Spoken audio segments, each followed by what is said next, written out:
And now, if you guys would like to say, hi YouTube, we're gonna go play some Dwarf. This old video game that I think most of us like. And thank you very much to the 150 of you who are here already. Appreciate you guys. And yes, we are continuing Fort Starfield. Very much related to Starfield. And also, I gotta say that I'm very happy, actually, that Starfield has good reviews. Even though, like, the more I watch of it, because I was watching some more of it last night, the more I watch of it, I go, yeah, this certainly isn't gonna convert me into playing Bethesda games, but that game looks cool. You're broke for like 3 weeks, so you have to watch something else. I'm curious. Okay, so out of all of the channels I follow, I'm gonna scroll down the list of channels that are streaming right now and say the name of the game that they are streaming, not the name of the channel.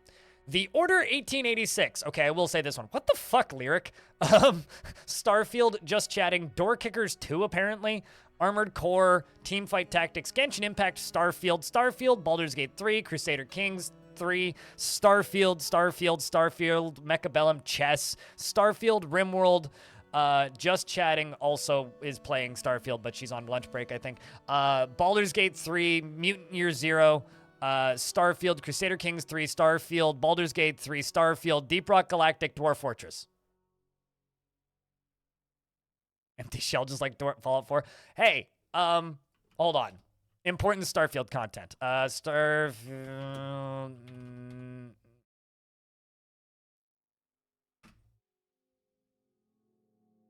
There is a mod, let's see, for Starfield that makes your flashlight look like Nicolas Cage's face. I don't know, this game seems perfect, if you ask me. Like, this is maybe the greatest game ever made, actually. Empty shell, sure, maybe, but this is what I'm here for. Okay, I thought that came down. Stop. Like that. Anyway. Starfield, be a landlord, Just Chatting, Minecraft, Starfield, Heroes of the Storm, Baldur's Gate, Age of Empires, Ukulele. Well, there you go.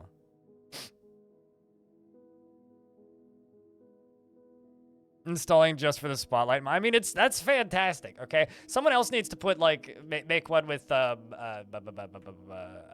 Biscuit, you know. But anyway, so we managed to successfully reload the drop trap up here. So this is all fire clay. When baddies show up, I drop this whole layer of fire clay on them, and let's just say it completely eviscerated a entire siege yesterday. So it's 2 thumbs up, effective. Just dropping an entire layer worth of fucking fire clay on their heads. We have some cage traps for catching these snatchers that show up periodically. We have trained some buzzards and some of these burbies. They're not super effective. Also, I've just checked. Okay, so we do actually have one lady, so hopefully she's laying eggs. As for the fort itself, we still need more bedrooms. That's probably what we're going to be focusing on for the first little bit of today. I agree. I also miss... I also miss TV. Rest in peace, old bugger. I really wish he got to play Armored Core. I think he would have enjoyed Armored Core. But anyway, this level needs to be filled out with bedrooms. We're going to be working on that. This is our little outdoor farming section, which I need to reoptimize and swap over to different seed types because I need to have the different things for it. Like we do have seeds for long yam plants. Over here, we had to redirect the river briefly because I made an oopsie, which accidentally sort of flooded my entire fort a bunch. It's still draining down here, but we should be able to access, you know, like the one farm plot we have down here.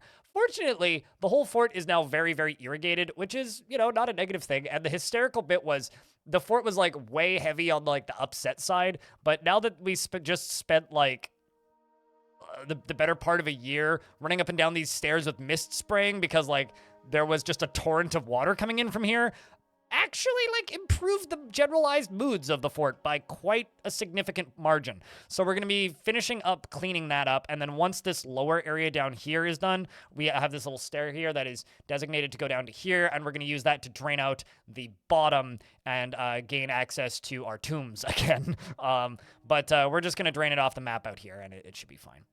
How much fire clay do I have? I think like 4,000. 8,000 fire clay. Yeah, like 8,000 fire clay. Something. Yeah, clay is endless. Yeah, exactly. So I've just got this. And then all this is clay. I mean, this entire tower is built out of clay. That's what we're built. That's the resource that we're using to build this whole tower. Just as a refresh, the goal of this fortress is to build the tower all the way up to the top here. I think today the goal is to get the whole structure built as well. So I will be building out the whole structure all the way up to the top. How do you get that much fire clay? Make a repeating job for collect fire clay and have a clay collection zone because it is infinite. We are getting all of the clay from this one tile here and then moving it up to this infinite stockpile here. So not only do we have a lot of clay right here, we have even more right there. I need to rebuild my well. We've had some issues with infections. I have made a proper hospital and filled it out. We do have soap in it now too. So this is our hospital. Right here in the hospital, we do not have a chief medical dwarf currently. Well, that's bad. What happened to the chief medical dwarf? Anyway, Onyx, guess what? You have a new gig. You're now the chief medical dwarf. You've been promoted. In the center here, we have the moral kindness, which is our doctors guild, where we are training doctors. I think I'm gonna just add this to citizens only so that everybody in general gets better at being doctors. But I will need to increase the value of that at some point. But that's what this pedestal is for. In this doctors guild, we discovered that the Owlman sprite on statues is missing pixels, and this is repeatable. So. Cool. We have, some various rooms and a traction bench down there. And in here, like I said, we do have soap now. So it's full of wild boar soap and yak soap. So hopefully this will cause us less of an issue. Something else I would like to do today is I would like to see if I can get a well down into this aquifer layer down here. But it might still freeze if I technically give it access to the sun or to the sky, which sucks. Don't really want to do that. There's a starving bunny rabbit. Hold on, let me just move the bunny rabbit down here. Bunny. You, rat. I think that's a cat. Where's this bunny? Gersh, darn it. Bunny. Okay, I will put the bunny in this one because bunny is supposed to be somewhere else. Anyway. While we've been doing all of that, we've just been slowly building up. So these are 2 guild halls, and this is going to be more spaces, obviously. This is our tavern layer, and we're building kind of around this tree. This is food storage out on the side. I might put another balcony over here for food storage, and just start attaching more water wheels to the outside. I really like, these do nothing, but I like the look of them. I think the water wheels over the edge just look kind of awesome. Like, they kind of have a nice steampunk look to them, so I think I'm going to do more of that just for aesthetics. And yeah, that is the fort so far. That is the Fortress Starfield. We currently have a population cap of 70, so it's kind of small, but that is by design. I could probably turn it up once we get enough bedrooms for everybody, but let's just read through the names of people that are in the fortress and get some people named. How's that sound? Abel Bacon, Cadranos, Chups, and Cossack, as well as Darky and Elfie Bean, Fight Attack, and G-Fin, Gonna Tank, and Honey Bun Holler, Jetpack Tuxedo, and Kaiser the Keen, MMO Junkie, and Nameless, followed by Non-Major Nerd and Onyx, Orange, and Paxmac and Presme, and QN Green Tea, and Sentient Potato, as well as Safe Keeps, and Shanira, as well as Talon Artho, Waterblock. Waterblock was the dwarf who put the last block into the walls so that the fortress wouldn't flood. And then, wait, what? The child down at the bottom. One other thing that's worth noting. I've noticed in this version that if you name dwarves in the military, if they kill stuff, they no longer lose their name. Okay? So, swimming... Carcass, which will be very ironic when you inevitably die in the river, is extremely confident in herself. in situations requiring her skills, and she tends to think before acting. She is assertive, and she isn't particularly ambitious, quick to form negative views about things, and doesn't mind wearing something special now and again. She tends to avoid crowds and is often nervous, doesn't handle stress well, and has a tendency to go it alone without considering the advice of others. Occasionally overindulges and doesn't try to get things done perfectly, is slow to anger and has a greedy streak, and generally acts with a narrow focus on the current activity, needs alcohol to get through the working day, and does not mind being outdoors at least for a time. Dreams of mastering a skill and personally has a negative view of those who exercise power over others, and finds blind honesty foolish, and likes petrified wood and fine pewter and bandfire opal, pear wood and sloth bear leather, and the color sky blue, and bucklers and buckets and llamas for their wool, and the sound of the drums of style, and the sight of the queen of poets. When possible, prefers to consume potato wine and teff flour, and absolutely hates worms. Hey, Moose Moose. Hope you're doing well. She packs an extraordinary obesity to what was once a tall and thin body. Very good for the military, I will note. Her nose bridge is very convex. Her very close-set emerald eyes are bulging, and her very long hair is neatly combed, and her head is extremely tall. Her eyebrows are extremely sparse, and her lips are very thin. Her brown skin is slightly wrinkled, and her somewhat splayed-out ears have small lobes, and her hair is dark chestnut with a touch of gray. The interesting thing about this, I've noticed a lot of these dwarves are tall and thin. Just an observation I've made. Like, that's a very common descriptor here. Super CJ Man, hello. Yeah, and rip Quizito. Unfortunately, Quizzo passed away. Didn't make it through the times in the fortress. Zuglar here, who is the creator of City Crafted, is becoming... Let's snipe a name out here. Let's go Moose Moose. Moose. Moose. Moose Moose, you're 23 years old and you made an artifact. You made Minbaz Amith. Oh shit. Chat.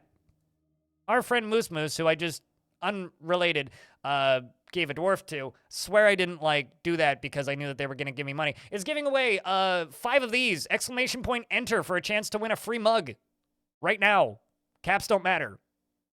Just ! Enter. Stat. Just do it. Just very good odds. There's maybe gonna be 15 entrants.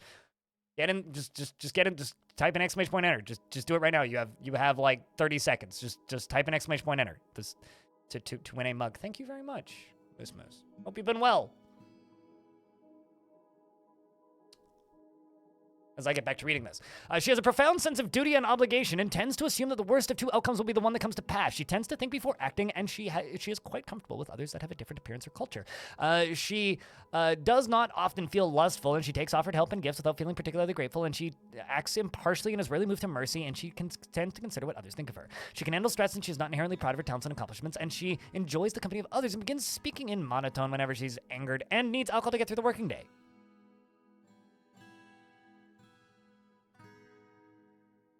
You love yours? Yeah, hell yes, Celeste. I'm glad you like your mugs. And she dreams of crafting a masterwork someday, and this dream was realized, and personally believes that it is important to conceal emotions and refrain from complaining, sees war as a useful means to an end, and sees life as unfair and doesn't mind it that way. Does not care about friendship and doesn't particularly respect commerce. She likes earthenware, copper, and faint... Wow, okay, hold on. Let's read through the winners. Okay, so Safe Keeps, Carl Firefox, G. Finn, M. Ace N64, Neezer, and I think that's everybody. Click on that redeem link and redeem your mug. And if you missed the link, just type in ! Redeem. It's all the same. You'll just need to link your Twitch account with the site to confirm that you won. Faint yellow diamond and sportry wood in the color pearl, and gems and warhammers and shields and cavies for their adorable call, and skink men for their colorful tongues and the words of the silken orbs and impossible prefers to consume, giant opossum and dwarven rum, and absolutely can't stand leeches. She has a thin body with little fat. Her hair is quite dense, and her very long hair is arranged in double braids, and her raw umber eyes are close set, her lips are thin, and her ears are somewhat short. And her nose is slightly hooked, and her nose bridge is somewhat concave, and her hair is burnt umber, and her skin is brown.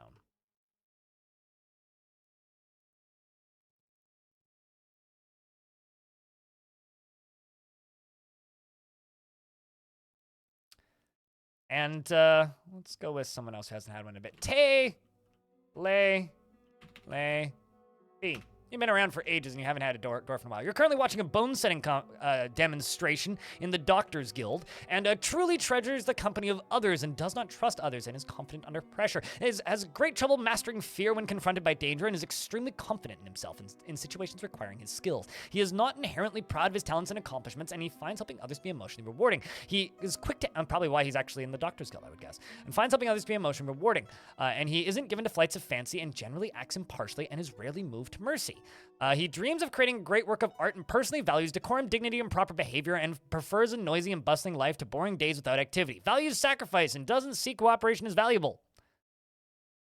He likes gold, wax, opal, chameleon, bone, and the color dark brown, flasks and black-crested gibbons for their coloration, and the sound of the drums of style, and when possible prefers to consume sheep cheese and strawberry plants and dwarven wine, and absolutely hates blood gnats. He is thin and his hair is straight, his very long beard is neatly combed, his very long sideburns are neatly combed, his very long mustache is arranged in double braids, his very long hair is braided.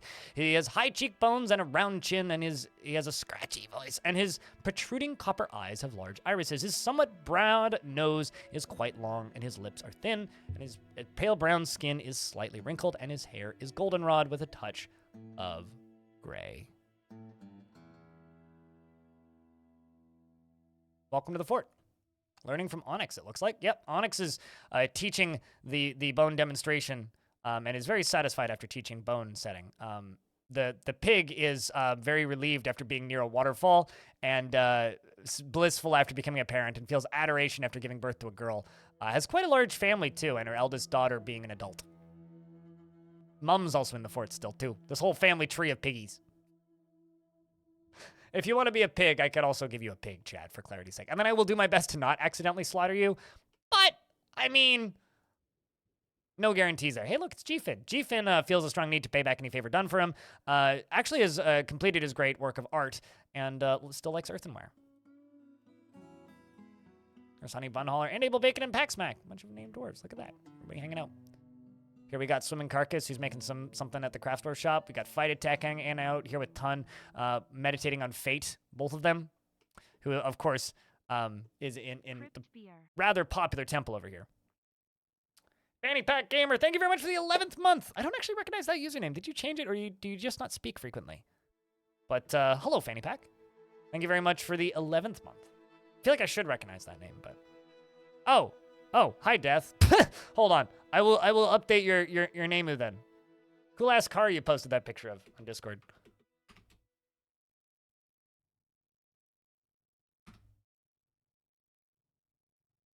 But sup, Death. I know you. We went bowling like a year ago now. Funny how that works. I accidentally slaughtered you as a dwarf. A pig would stand. No, your dwarf accidentally slaughtered yourself. Your dwarf accidentally slaughtered yourself. That's on you. I take zero responsibility for the actions of your doofus dwarfus. Okay? Anyway, I'm going to build a ramp right here, and we're going to start building a second shot for this. So I'm going to go down to here, and we're going to go stairs up, out of fire clay.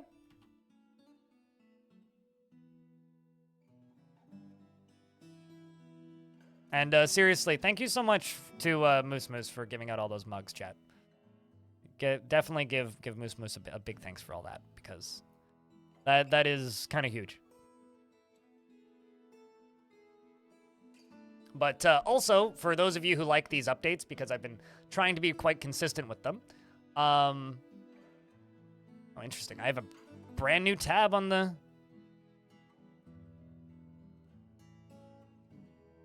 Wow. Interesting. Sorry, I just received, like, Twitch just put me into a beta page for stats, which is really interesting and actually has some useful information in it. Huh.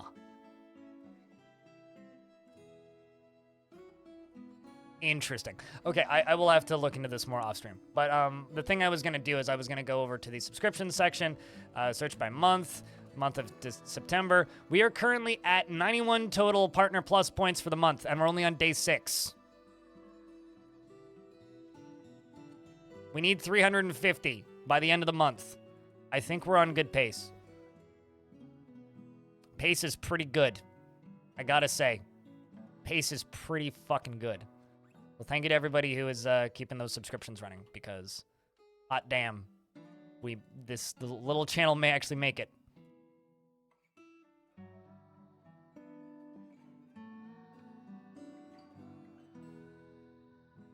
I think the way I'm gonna do this is this.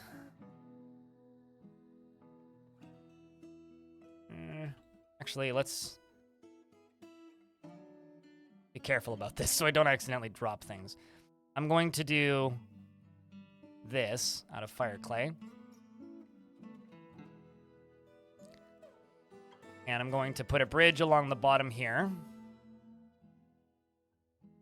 Don't need to make that. Oh, wow, the fire clay bridge looks cool. I might actually need to make bridges out of fire clay. But let's just make this out of siltstone.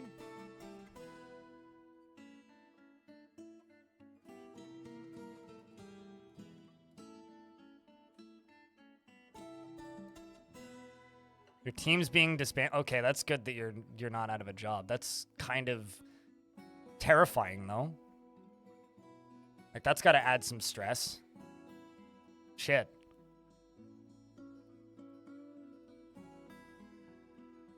So are you, like, now suddenly going, well, time to maybe, like, keep an eye out for a new gig? Or is this just a, well, that's a stressful moment, and then just kind of move on? What's the status, then?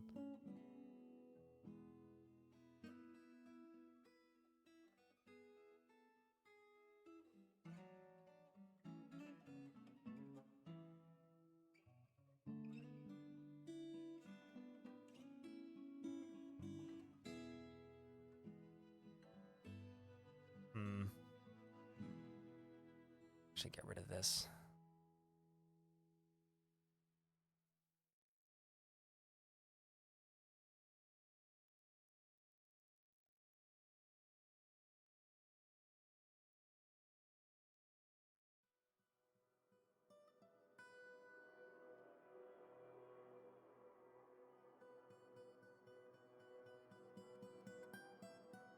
Cheers, Carl. Enjoy the mug.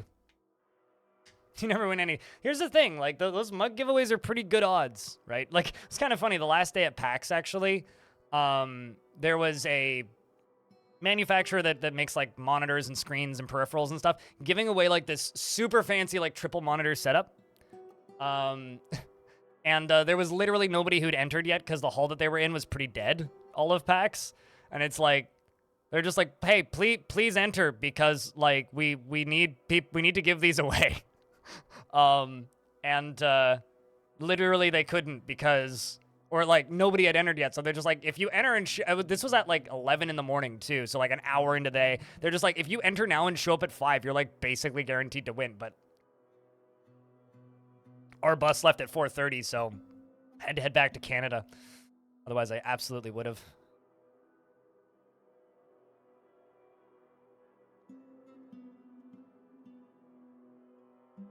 I could use additional hands. Okay, so that's good news. Still kind of sketchy though. So does that mean you get like an extra week's break before other things, or oh my god, Lanix. Massive artifact posted over in Discord. That is a very, very, very, very, very large artifact. Holy shit. It does just kind of keep on going.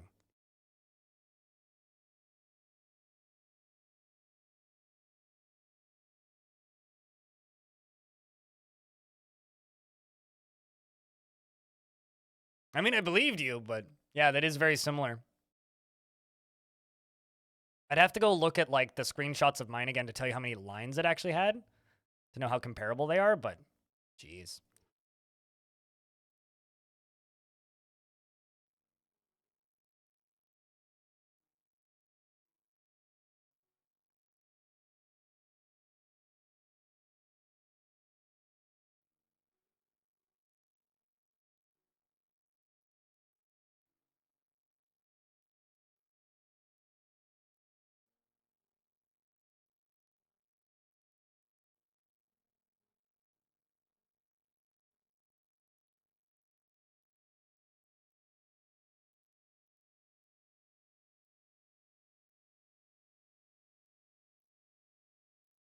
It's just a bummer of a start after coming back from a great vacation. Well, at the very least, you got the great vacation.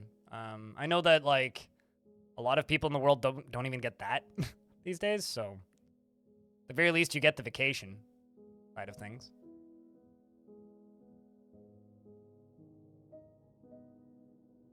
Like, honestly, at this point, I would just be thankful you get vacations, because vacations are slowly, seemingly becoming a, like, thing of, not of the past, but, like, people getting them consistently now, certainly. But I'm just waiting for this tile right here to be done so that I can put a support here. So we need this tile done. I guess I could put the support right there. Yeah, we could just do that. Just get rid of this one up here. Oh, never mind. A force that is dark and vile has arrived. My chat room. Although, it appears to be a very small force that is dark and vile. Yes, I can send the squads out to fight this one. So let's go to the entryway of the fort all the way up here and tell them to stand right here. Also, I love the fact that we have a statue of a giant octopus near a statue of a dwarf by the entrance of the fort. I think that that is adorable. And also, I like the fact that this piggy follows her best friend, the Weaver, into battle. Maybe not the best friend, but it is also is bonded with Orange. I guess Orange was training this piggy. Look at that. Shout outs to the piggy for assisting us with battle. Okay, so where are these snatchers? Orange is running away in fear from the... Oh, okay. It seems like MMO Junkie is jumping into the fray of the fighting. I don't actually think those wild boars are war trainable. Yeah, no, they're not, which is a shame.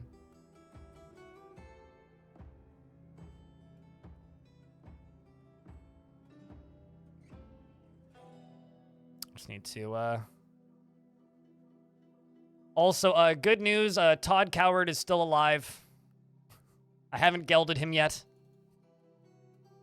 MMO Junkie is diving into the fray of fighting. Combat is popping up everywhere. It seems like Orange had to dodge a bolt, which he actually knocked out of the air with an iron pick and screamed, "I must withdraw," twice, very loudly, which is good. MMO Junkie over here stabs a goblin bowman in the right lower leg with his iron spear, fracturing the bone through the vulture leather leggings, lodges the spear firmly in the wound, and as fighting continues, the spearmaster stabs the bowman in the upper head with his iron spear, bruising the fat through the iron helm. The force twists the neck, tearing apart the fat and bruising the muscle and bruising the upper spine's nervous tissue, pulling the neck and tearing apart the fat and bruising the muscle and tearing apart the upper spine's nervous tissue. Shoutouts to MMO Junkie for already doing a lot of work, even though he's stressed and terrified while in conflict, seems to be doing quite a decent job, being a legendary spear dwarf and all, and I think that that is the fight over and done with already. A very quick one, a very short one, and one that the dwarves can be happy about as they move back to training.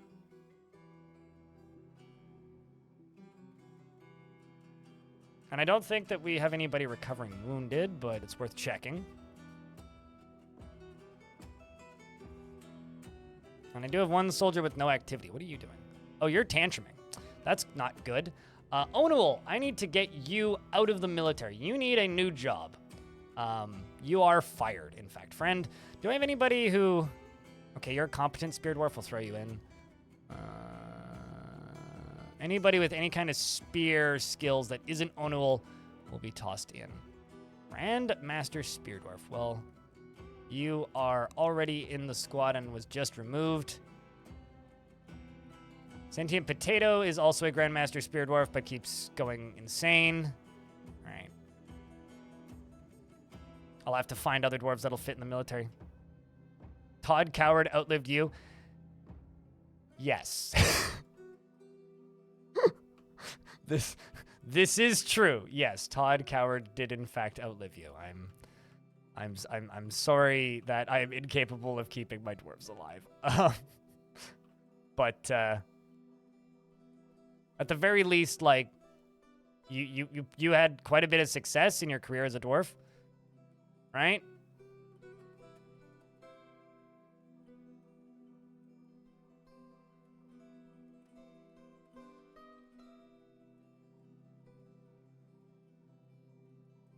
And then right over here, I'm going to put a lever. This is going to be for the upper splat. Got the lower splat, and then we're getting the upper splat. Also, I'm curious about what we have for drinks, because we've got quite a lot of fruits in this fort. Fruits and berries and such. Drinks. Okay, so we got strawberry wine, dwarven wine, quite a bit of it, plum wine, perry, peach cider, dwarven beer, dwarven ale, raspberry wine, blueberry wine, bilberry wine, wine, and foxtail mullet beer. That's a good variety. I like that. Why is that one forbidden? Unforbid that. Like bad? It's a pretty good variety of drinks. How about prepared meals? Do we have any of those? We got cow meat roast. Oh, I actually have to read these. Cow meat roast, dwarven ale roast, prepared yak meat roast, prepared yak eye roast, prepared reindeer brain roast, prepared yak brain roast, prepared green giant tree frog roast, lung specifically, lots of cow, lots of beef, basically, lots of yak, lots of pork, wild boar, chopped cow liver, tripe, lots of sweet bread, cow spleen, a lot of yak and cow, I guess. Cow's milk roast. Oh, that's the good stuff. Do we have any cheese? Most of this cheese we made ourselves, but some of it we bought. And we're about to get hit by an ad, so I'm just going to pause the game for 90 seconds.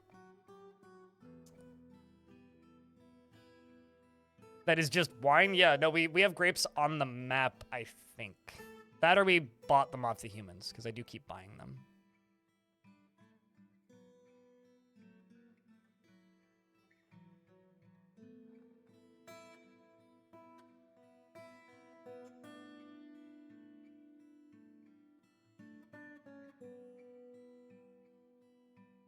I just had to make my butcher shop have exposure to the outside, kept rotting meat. Oh no. Chat room, Darius used to be rich. Time to have a party or something. Twitch is telling me ads are starting soon and they haven't started yet, so I'm going to wait until they actually start.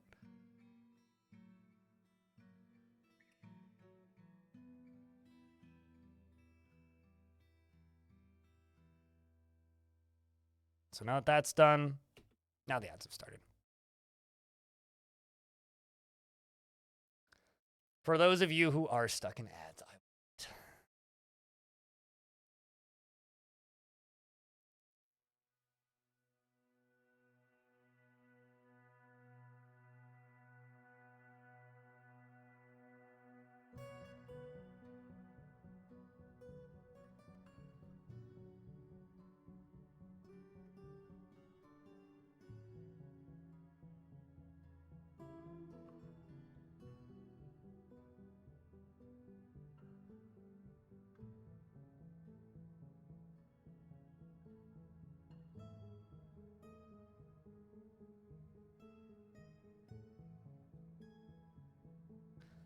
you know what? I didn't really realize how excited I would be. Ooh, this is scary. Narav, hi, thanks for the 6th month. Welcome back. I didn't realize how excited I would be for a remaster of Stronghold until I played it at PAX. I think that might actually be my most anticipated game right now. Is Stronghold Definitive Edition. Cause damn. Like, I didn't think that would be, like, the game I would be, like, sitting here going, like, itching to play some Stronghold. But here I am, itching to play some Stronghold. New remaster of Stronghold? Yeah, here, let me show you. They're doing what Age of Empires did. Like, literally, that is their pitch. They took all of the original graphics and completely redid all of them, pixel by pixel in 3D models, and then reset them up as the old style. So they redid all of the graphics. They've updated the engine. They've made it run at modern resolutions and look pretty, and made a new campaign by the 2 original designers of the original campaign. They left all of the original voice acting in, aside from cleaning it up a little bit. So there's 2 whole new campaigns. So basically the game is 3 times as long as it was originally. And also, like, it's just Stronghold.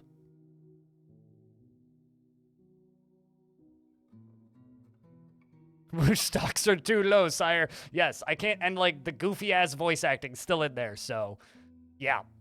Yep. super, super keen on this. November 7th, too. It's close. So here, I'll give you guys links so you guys can wish list. But yeah, that is maybe my most anticipated game. Like, I've been so down on Stronghold games from years past, because like I've always like, and that's what they were saying too. They're just like, you know, we've really had a hard time like translating our own like type of game into 3D, which is awesome that they're super like open about that and like get it. So, you know, they've had a super hard time transitioning into full 3D. So now it's like just a matter of, well, let's connect this.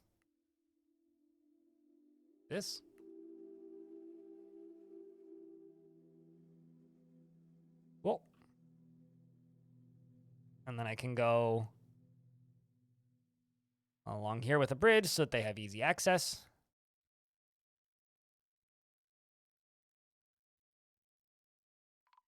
Sentient Potato has slipped into depression. I'm sorry that art imitates reality.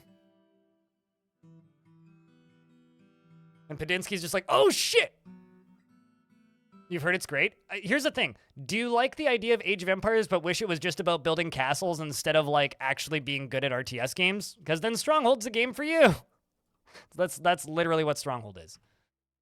It's like, hey, do you want to play an RTS that isn't all about like micro and like actually being good at RTS games? That's Stronghold. Depressed Potato? Unfortunately, yes. Autocasa. Depressed Potato. Also, how you been, Padinsky?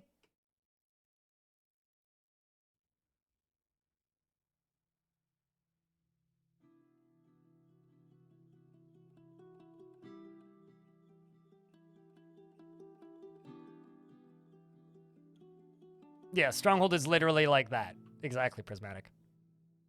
And also looks really pretty and can just be played as a city builder. Like, you don't actually need to play it as an RTS. You can just play Stronghold as a city builder. I need to suspend these two so I don't get things collapsing.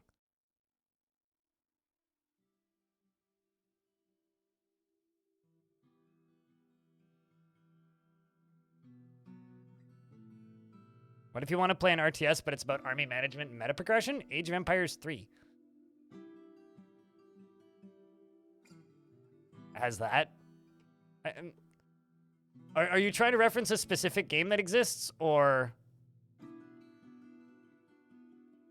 are you asking about like other games that may exist?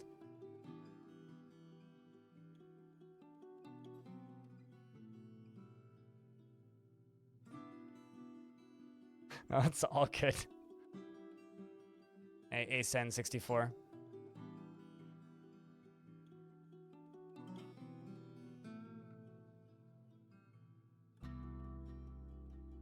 Also, I made that video because I needed content for the YouTube channel for today and didn't have time to do anything else. Quite literally.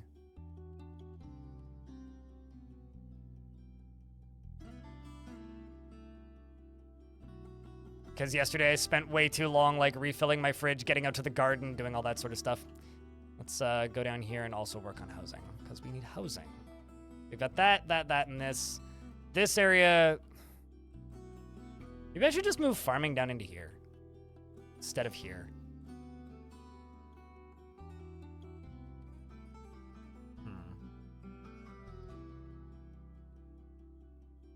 Yeah, I think we're gonna do that. Let's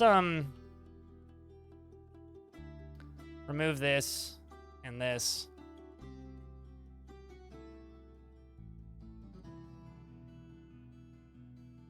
Get some fire clay into here.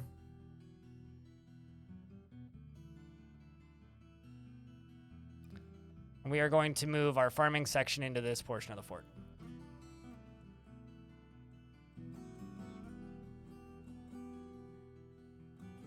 We're going to get rid of the farm down in the basement.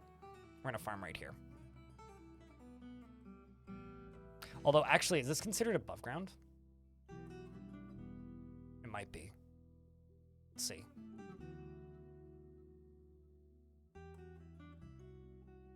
Although there is cavern stuff growing in here. But we'll see.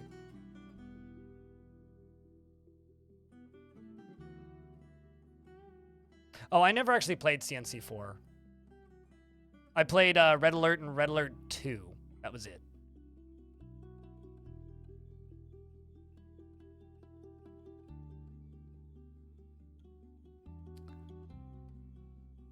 Do you normally avoid RTS because they make you too nervous? Yeah, no, I would say that, like, Stronghold is a mix of, like, city builder and RTS. But it's almost more of a city builder, like, management game. Although there is a RTS I'm very much excited about, which is,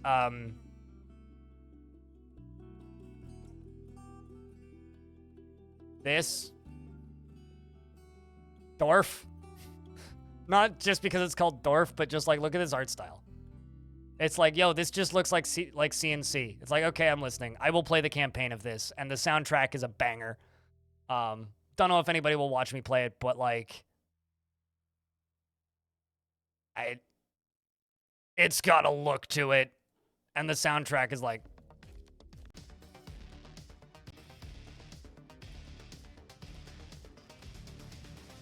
so, like, I'm in. You got me. Everything about that thing aesthetically checks all of the boxes in my brain to make me happy, and it's called Dwarf. I don't actually know why it's called Dwarf. Maybe you play as dwarfs. I don't actually know, to be honest with you. All right, well, I need to redo these floors so this place unfucks itself. So I guess I can do this.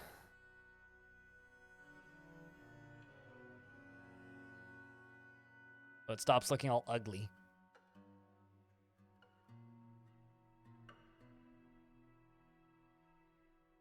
Oh, did Cam derp? Great. Cool. Thanks. I guess my updating the drivers didn't fix it then.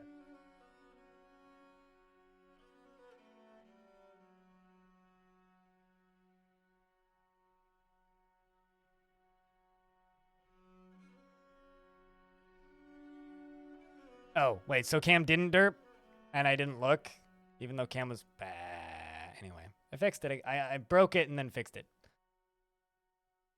Grr. Elfie, I have so much faith in chat that I didn't even look. I didn't even look. This is how much I trust my chat. So when chat betrays my trust, I just believe them anyway. Let's give some other dwarves some picks.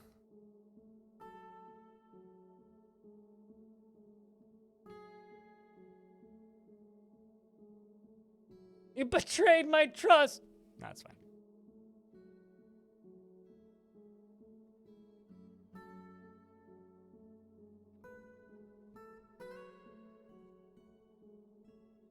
Crushing stuff under this drawbridge right here.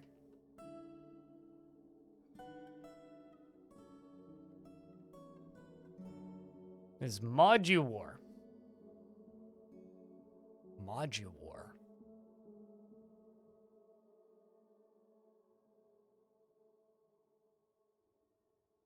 Oh, this thing. Right. Yeah. I don't know. This thing just seems so aesthetically jank. I don't know if I trust it. Although there is actually an RTS I need to check out at some point soon-ish. I was given key for this by Hooded Horse. Empires of the Undergrowth, which is basically it's like Simant, but more of an RTS. Kind of need to try this, because it does have like 94, 95% positive reviews, and has had the overwhelmingly positive review score a couple of times. Which has me super interested.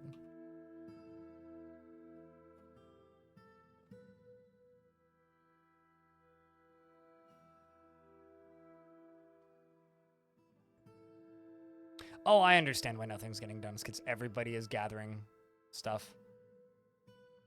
We have some fruit trees in here, pears, plums, and so every, like, midsummer, every single dwarf goes and harvests every single plum, pear, and whatever the fuck. And there are no merchants right. Wait, but there's merchants right here. Okay. Guess they've already left, in air quotes.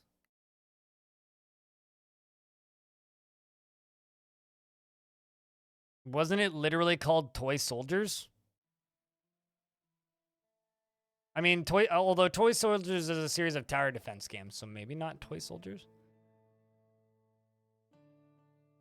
I have some dwarves do it? Yeah, but then it takes forever. I mean, most of them are just gathering stuff from the ground, right? It's totally fine. I don't mind them doing this. This gives us some great food variety.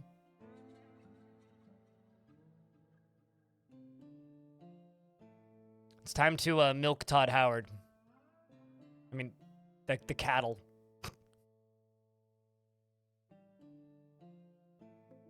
Oh yeah, no, there is I'm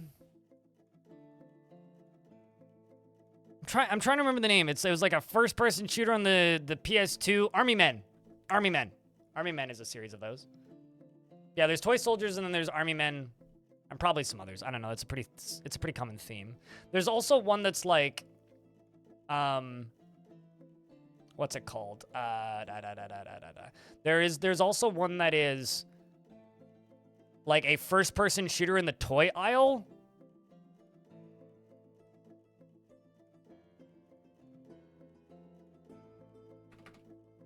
Then there's this that I saw at PAX but didn't play, Toy Tactics.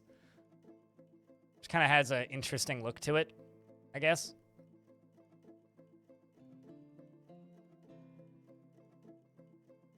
But didn't play because I knew it was already out.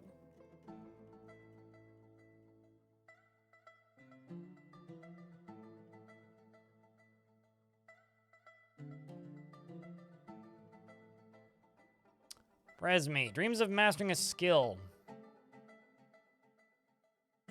How do you feel about stress, Presme? Because I think I may... No, actually, sorry. You're a religious figure. I can't put you in the military. You're a cheesemaker. Great work of art. Or rather, I don't want to put religious figures into the military. Dreams of mastering skills. An optimist. Overinflated sense of self-worth. I mean, this is a military dwarf, so let's go with Pophead. Little interest in joking around, tries to keep his things orderly, doesn't try to get things done perfectly, and doesn't often feel envious of others. How goes? It goes good, Corn, yourself. He's moved by art and natural beauty, and he is troubled by this since he dislikes the natural world and is often cheerful. His hands will jump all over the place when he's excited and during conversations, and he needs alcohol to get through the working day. Yeah, you'll do fine. We'll put you in the military. Welcome to the Stab Squad. Stabbins. It's okay, most of the enemies will be flat when you encounter them, so don't panic too hard.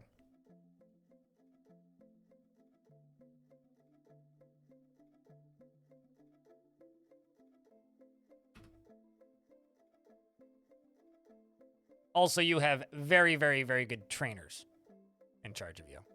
Dump all of your clothing off and then get a full set of armor.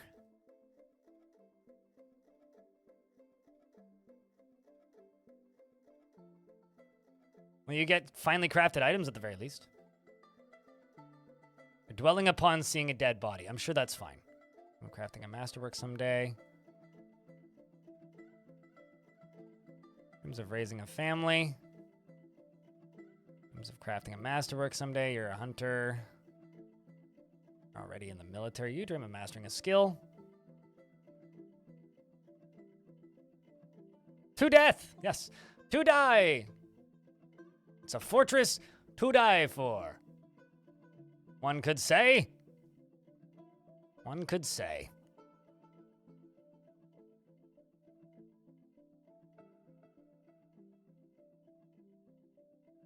We're also going to throw Locum in here. I'm going to bestow upon Stone, a.k.a. C. Yours. Wall. Welcome to the fort, friendo. She is prone to feelings of lust, and not readily moved by art or natural beauty. She is conflicted by this as she values artwork and its creation and has a tendency to consider ideas and abstractions over practical applications, has a calm demeanor, and tends to be swayed by the emotions of others. She likes a little excitement now and again and isn't particularly curious about the world, and she tends to be a bit stubborn in changing her mind about things. She generally acts impartially and is rarely moved to mercy, and she tends to be a bit stubborn in changing... I read that twice. And takes offered helping gifts without feeling particularly grateful, rarely feels discouraged, and tends to make a small mess with her own possessions, and she tends to think before acting, and when she's thinking, her body becomes very still, and she needs alcohol to get through the working day. Dreams of mastering a skill and doesn't personally see the point of working hard. Likes electrum, plume agate, and avocado wood, crystal glass, and crow leather, and giant ibex hoof. Red giant red panda parchment and the color copper, gauntlets and ballista parts and ducks for their quacks, and garlic plants for their cloves, and prefers to consume gutter crewer and absolutely can't stand rats. She has a once thin frame, now ballarded, wide set, large irised gold eyes are bulging. She has a very round chin, and her long hair is braided. Her eyebrows are extremely sparse, and her peach skin is wrinkled. Her ears are somewhat splayed out, and her hair is black with flecks of gray. She's not married and has no kids. She feels fondness remembering making a friend. As a citizen of the rumored Amble, a member of the denomination of mountains, a member of the Sky of Rims, of course, and you are now a militia dwarf. Onyx is your best friend, and that's it. Chief Medical Dwarf. Welcome to the fort. Stone. It's your birthday, and your chronic spine pain is decided. Today is the day where we test whether or not you need the 500 milligram painkillers so it evens out to an average day. Wow. Well, chat room, can I get a couple happy birthdays for Corn? And, you don't, in fact, need those painkillers, but geez, dude. That's tough.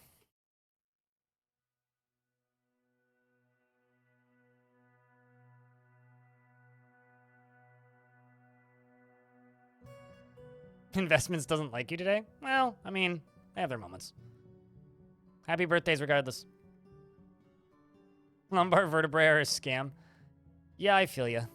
Alright, is fruit gathering a... Yeah, it is. Only select to do this.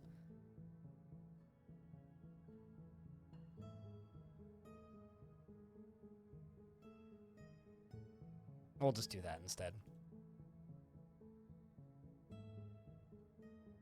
I think that at the very least, somebody could provide our friend here with ad-free viewing for the month for their birthday. But, you know. Thank you for taking the time to stop by on your birthday, though.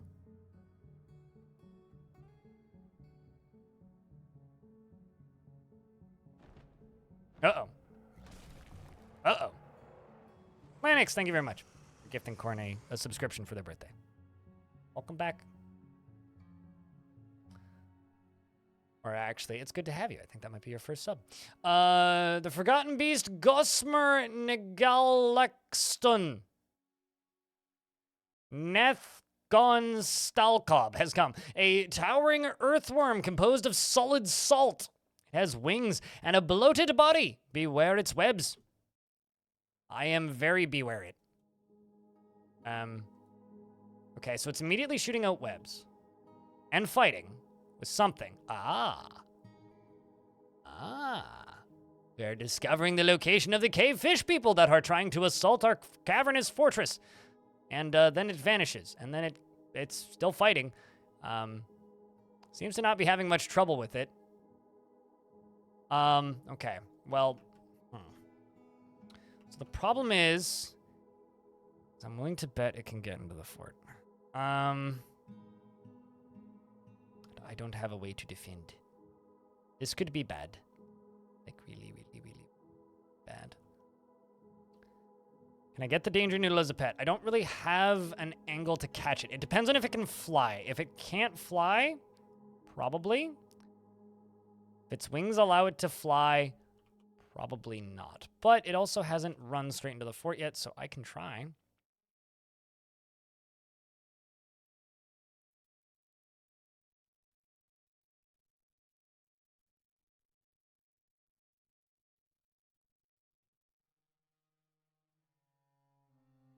And I need to check something. Okay. It has wings, but wings don't necessarily mean it can fly. So yes, it does in fact have wings, but...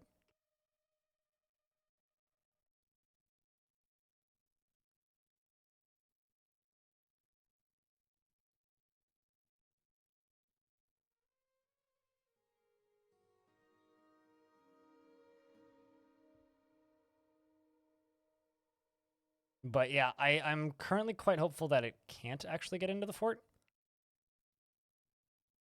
It might be a penguin. Yeah!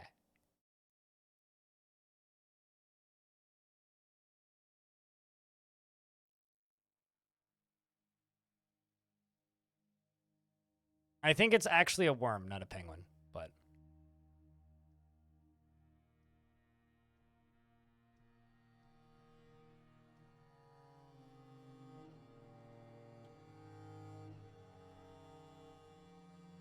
Hopefully someone's coming to construct a building.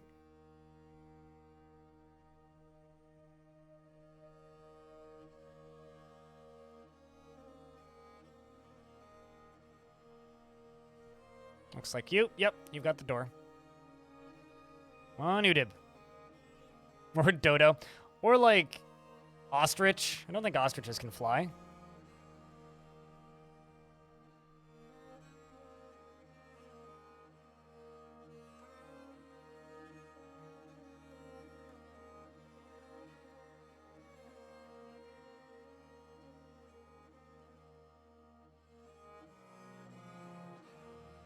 And then we wait. Oh, there it is.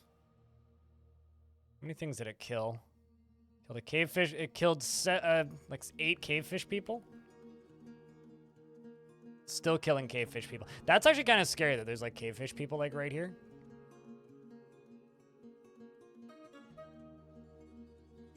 Also, where did it go?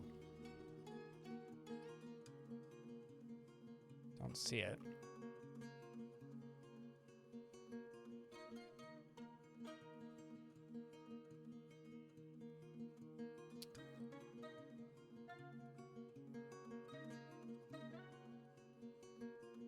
Uh-oh.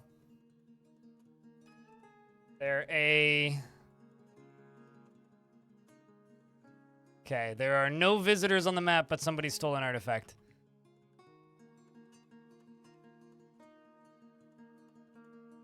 Trying to let the water go elsewhere.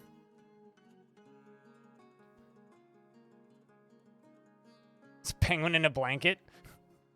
It's a web-spinning penguin in a blanket, yes. Just trying to give this water somewhere else to go so that this lowers down so they can construct this easier. Doesn't help that I also have like 1 billion construction jobs right now, so there's a lot of like contest.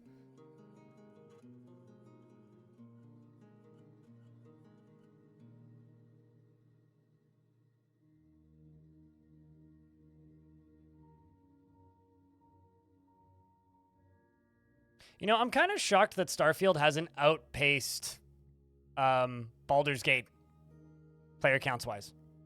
I'm kind of shocked by that. Like genuinely, I'm kind of surprised.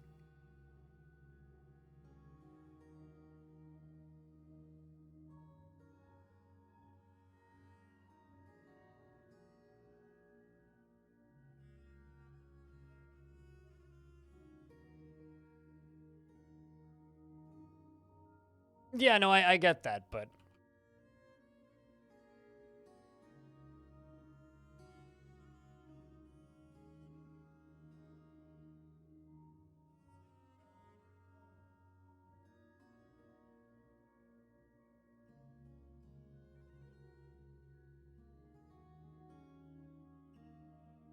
Arian has their is in their golden age. Bethesda is now Microsoft. True, I guess.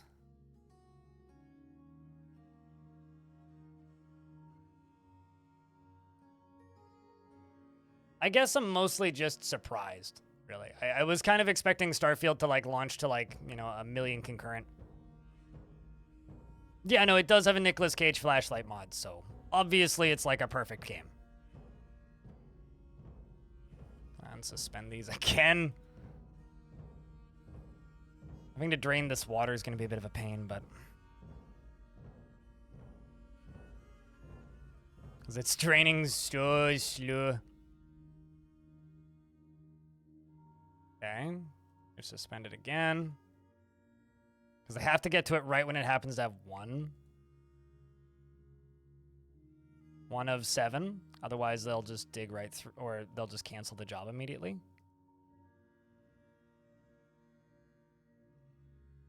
But we're getting there. That's hovering on 1, so our odds are a little higher now.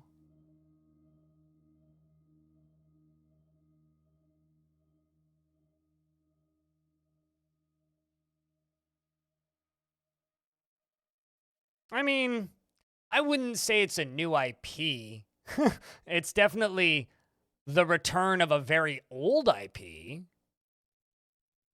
That much is real. I would agree with that feeling, but it's certainly not a new IP. I'm very happy this beastie hasn't flown into the fort yet.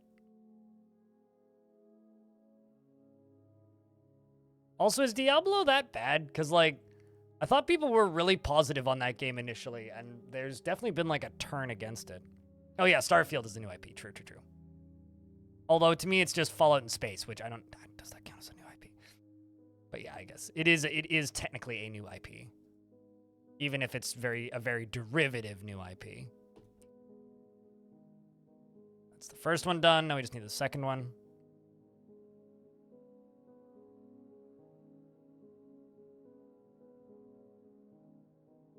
They basically nerfed everything that made it fun. Cool. Well, I mean, that's what happens when you make live service games, right? So I'm kind of gambling here, opening this up. And the reason for this is we might just immediately get assaulted by cavefish people. So let's also go up to here and assign everybody to this.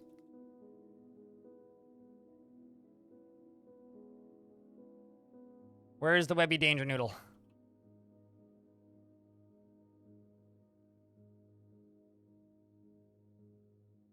Monster Slayer and Necromancer, hey? Alarmed after seeing a dwarf's dead body. I mean, you're a necromancer, my dude.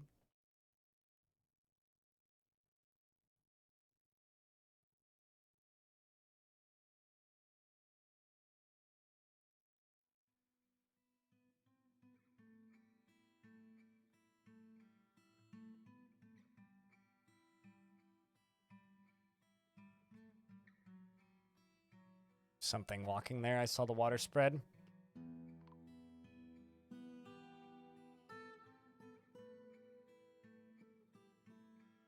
Eh.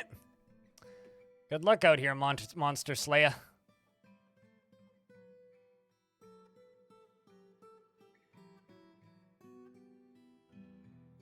It's an aggressively Todd Howard type game. Todd Howard should be a genre.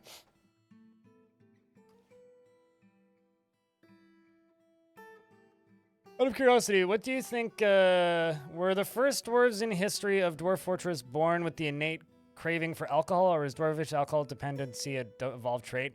My like headcanon for that like whole alcohol dependence thing for Dwarf Fortress is like humans are 70% water, right? In my brain, dwarves are 70% alcohol. That's how my headcanon works. And that's pretty much it, really.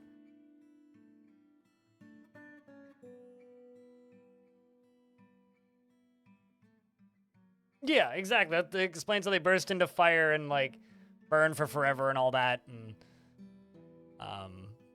it doesn't really explain like their inability to swim, but that's just my opinion. I mean, like it's as a legitimate opinion as you want it to be, really. Good. All 5 of the mugs were redeemed. Excellent. But yeah, that's my theory for it. 70% alcohol and 30% stone. Sure, Darky. Also, your dwarf's still alive, although very depressed.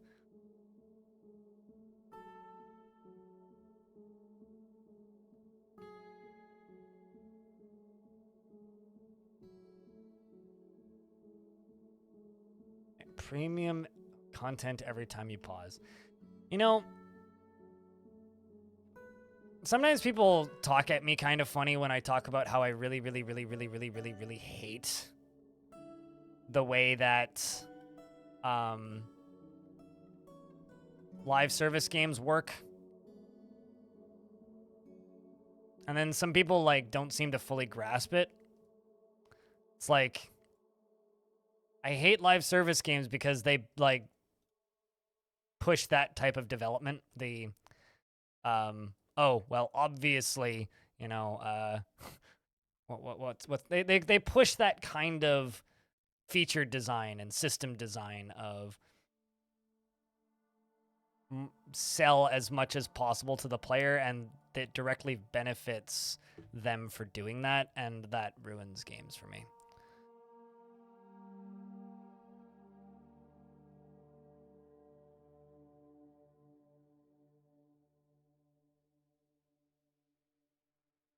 Okay, so let's see.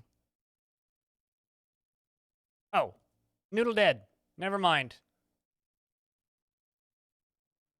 Nothing we can do with the noodles because the noodle is dead. Something killed it.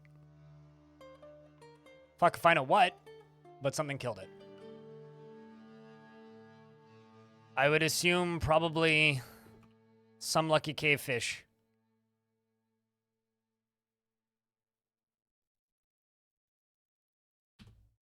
Rip the noodle, chat. Rip the noodle.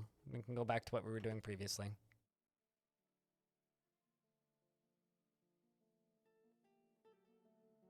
Oh, man.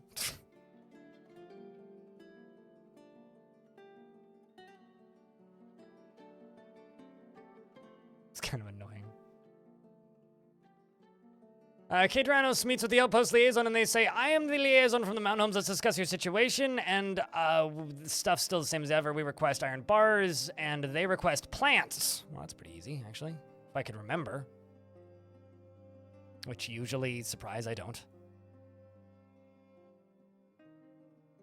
Dig this little trench here so that I can get around all of this water.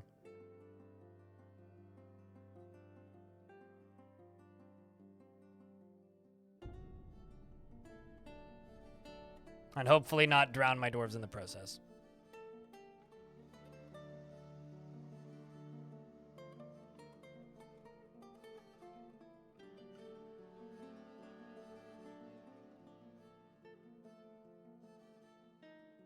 Just trying to stop the water from spreading over top of this. It's pretty dangerous, actually.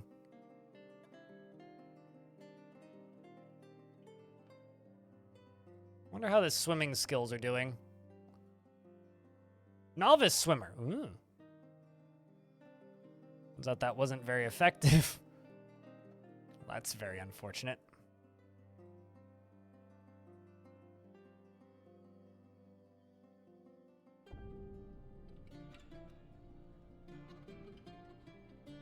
Is there a way to see what the trade agreement require is in-game? Nope, there is. You just go here, you go to civilizations, and you mouse over them. I've asked them for iron bars, and they've asked for plants. The problem is this menu disappears the literal second they arrive on your map again. So unless you're very diligent about repeatedly checking it, it disappears.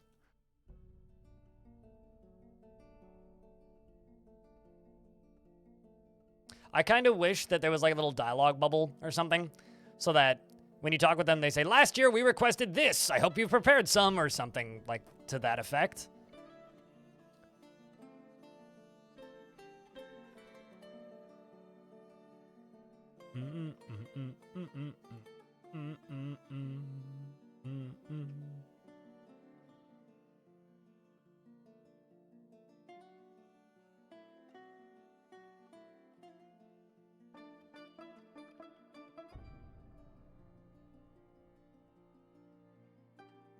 You know what I could also do? This would actually be the real good way to do this. Is just dig up and then down into here. Or just go from up here.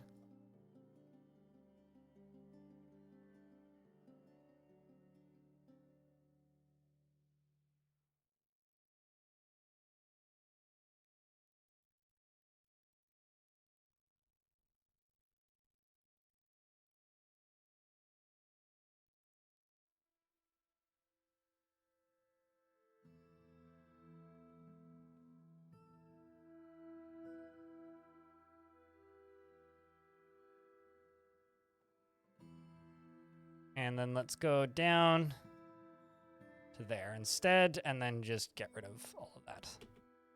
It's probably actually the better way of doing this. Yeah, and then we don't get the water flowing.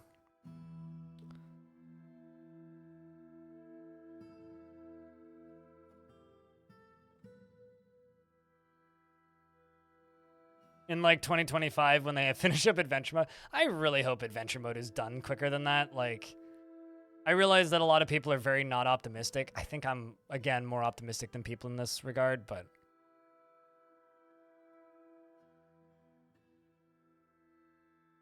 this is going to take a little bit of a mouse drag.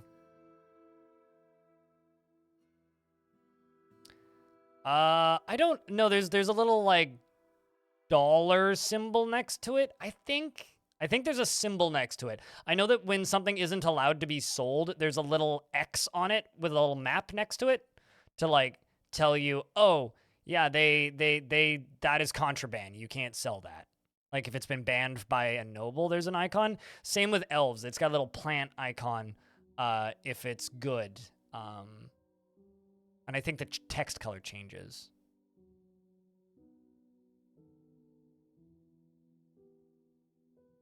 Also, fuck. I just realized I fucked this up.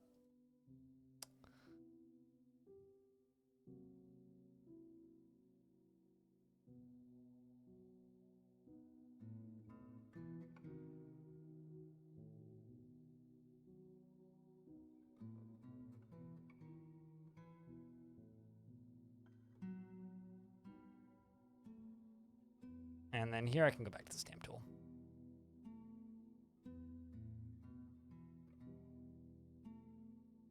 And this can go away. Placed with that.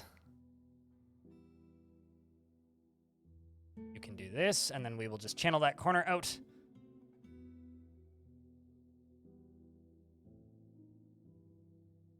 And this, when it hits the end is going to be smoothed and fortified, and we're going to use this as drainage for this.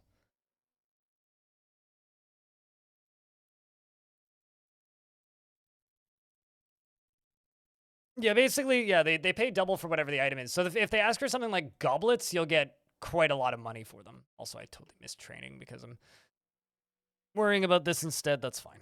We don't really need migrants currently.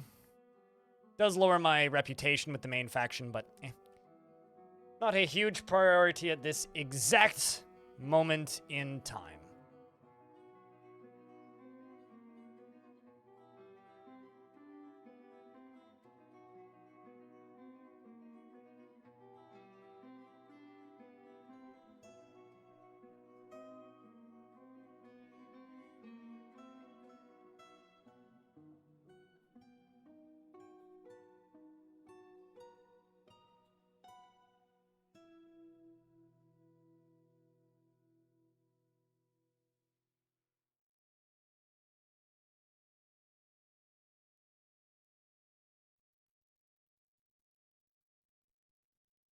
I thought I was following this dwarf while I was replying to a post. Hello, Indie Gamer. How are you? It's good to see you.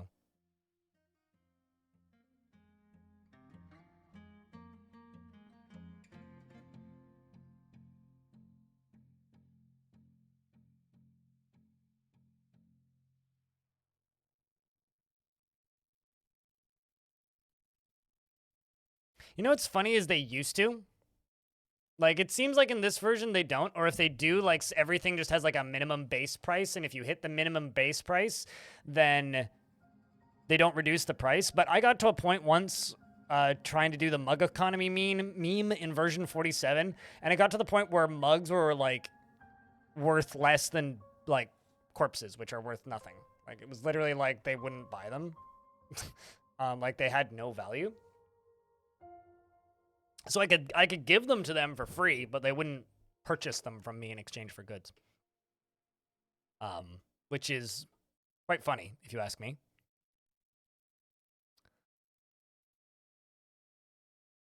Just got done learning Dutch for the day. Are you planning on moving, or is this like a necessity for day-to-day life?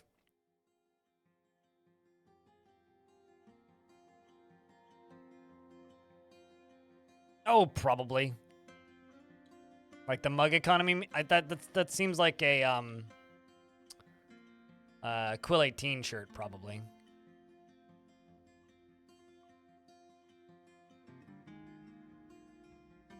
I hope I don't, like... Assuming I'm not going to hit water.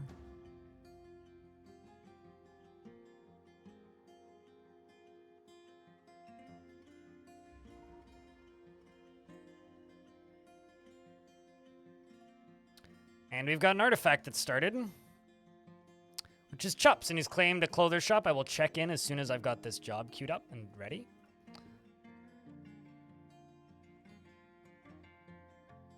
Can you disable that whetstone thing? Not in-game, but let me tell you this bluntly, you want it. Because the second you don't have it, there will be a time where you designate a thing and then regret it. So you really, really, really, really, really want that feature on. Hello, Casper, how are you? It's like, it can be kind of tedious and annoying, but like, trust me, you want it on. If you go into the, I think it's the announcements folder, you can completely disable it. I think you could probably find that on the wiki. I don't know exactly where it is for this version, but yes, you can in fact disable it if you so desire. Was very hot at work today, but you're chilling now. Oh, that's good.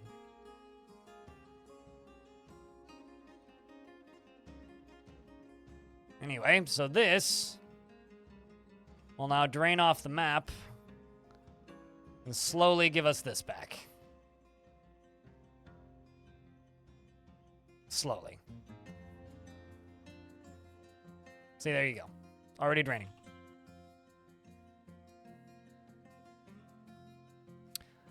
They will sleep in public dormitories and rooms connected to the tavern. Yes. So Chups has 2 pieces of alpaca wool, wants cut gems. Definitely needs gems. I'm going to...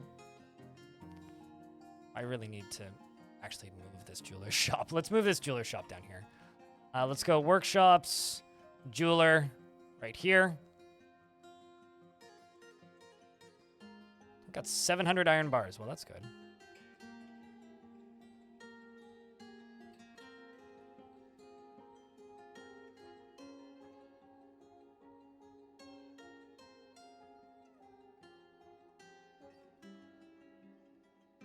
Let's make...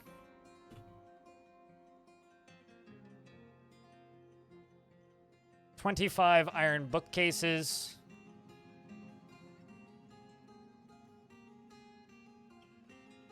$25 iron tables.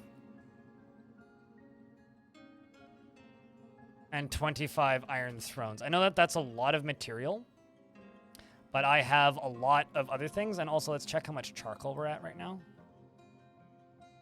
Okay, let's just make charcoal 300. Make 300 more charcoal. Okay, you are going to cut 3 gems.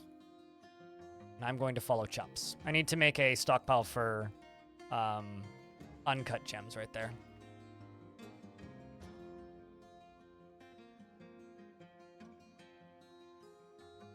Yes, absolutely. Which means, like, you need whatever like, you can set that up as a give and take to transport elsewhere if you want them to go elsewhere. But you do, in fact, need to set the destination to that. Somebody in the YouTube comments said, this doesn't work underneath my updated stockpile tutorial. So it's just like, they're going to loop back around. It's like, well, you didn't follow the tutorial then, because I set both of the stockpiles to the same item type. Yeah, so if you want to make like a stockpile that travels wood and you don't want them to just loop back around, the one on the end needs to be assigned to the same type of wood. Dyson Sphere program, you got a great suggestion for focusing more on applying those through the logistics. I wish I enjoyed playing those types of games.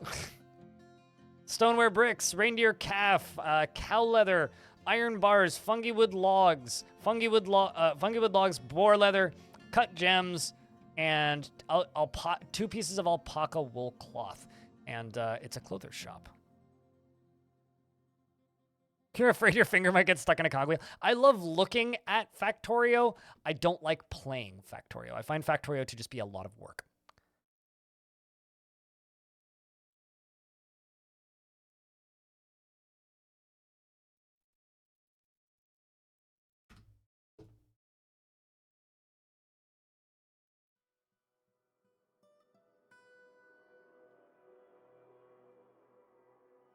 You wish you could function like the dwarves when having strange moods. You go to create that despair Wish I could function like dwarves when having... Oh, you mean like in real life? Because like, I think I've actually like experienced strange moods before. It's like probably actually just a manic episode or some shit, but... Also, what's up? Tom, is it Tom T or Tomit? Or like tomatoes or something. Trying to figure out how to say your name. But hello. Welcome to the channel. So that's all siltstone. I think I'm basically out of siltstone, hey? Okay, no, we still have 260. Plenty.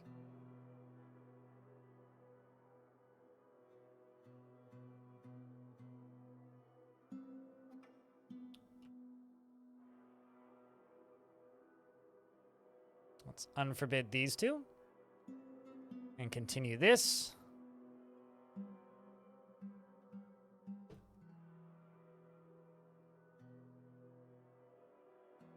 So now I've got 2 launches for the giant drop trap.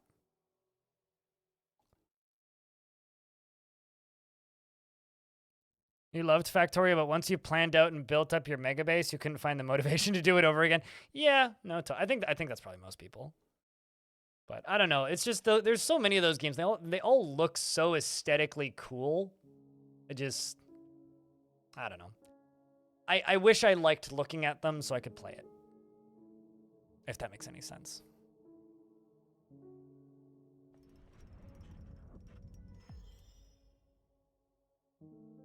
Chups, the militia captain, has created Rigoth Lushon, an alpaca wool dress, and she offers it to the Sky of Rims. Chups, I'm letting you have your dress.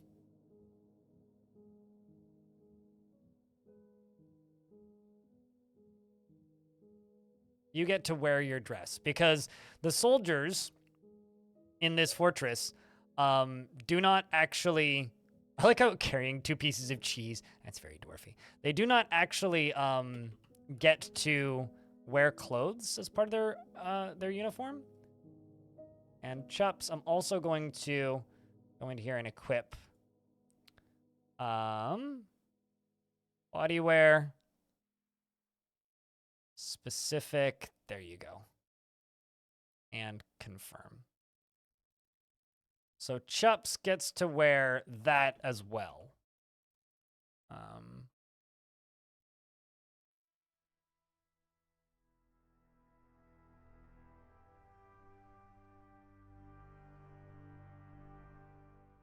First, you're making charcoal.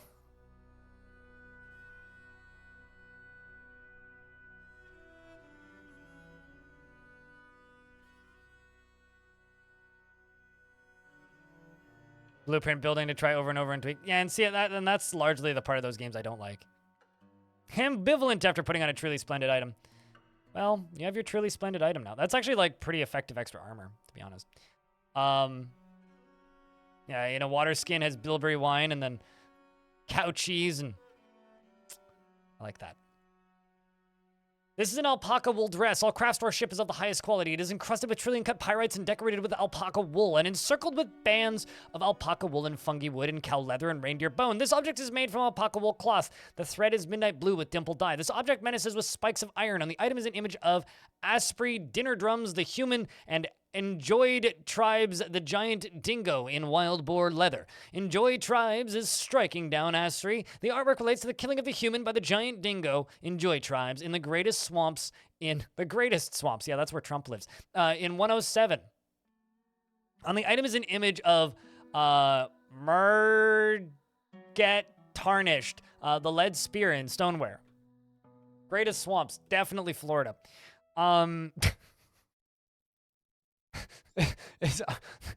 There are time investment games you either sink hundreds of hours in or you don't. I'm sort of guessing it's similar with DF. It's a game that you could put hundreds, if not thousands, of hours into to get good at. And mostly, it's thinking aloud though.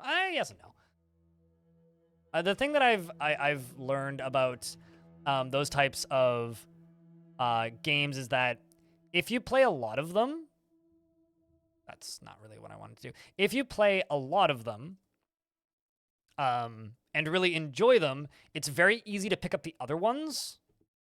I guess the one similarity that would have with Dwarf Fortress is that Dwarf Fortress also is like, you know, a game that you can put a lot of time into. However, being really good at Dwarf Fortress doesn't necessarily make you good at other colony builders because it's so different from other colony builders. Although it probably does help. I don't know. Maybe I'm just talking out my ass here with this one.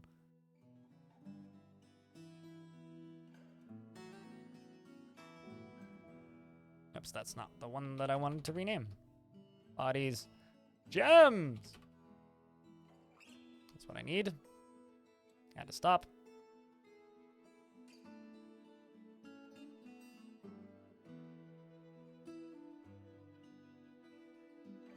And you're going to take from here.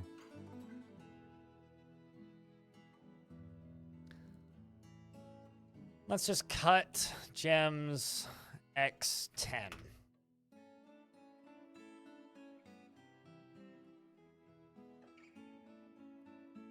Are very specific, but you find the ways in which DF Fort asks for specifics is vastly different from others. Yeah, a lot of them use much more of the, you know, kind of, I guess, grid focus that Tarn has been pretty vocally against.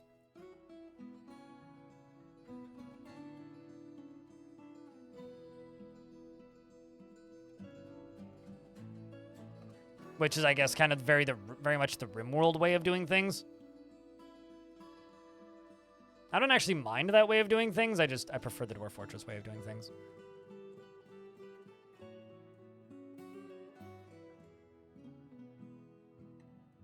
There you go. Tower Cap minecart come down here, and then can start stacking these.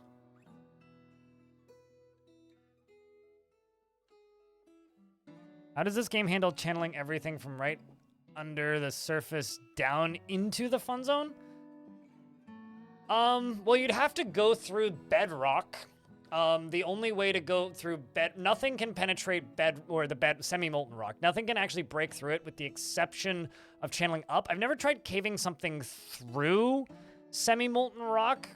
So basically, you'd have to get through the bottom of the magma sea to cave the whole map in. I've never tried. I do not know if that's I mean, it would just make everything collapse and cave in, basically. And you'd end up with a giant square down into hell. I've never tried that. That would be an interesting experiment. I would be very time-consuming to build, though. It's not really bedrock. It's called semi-molten rock, which is basically Dwarf Fortress's equivalent of bedrock. You can't get through it. Oh, yeah. Oh, yeah, you can. There's massive spoilers, MA6N64. There is another cavern under there. Underneath the semi-molten rock, there's another cavern down there. Secrets. You know how everybody talks about digging too deeply and greedily? Well,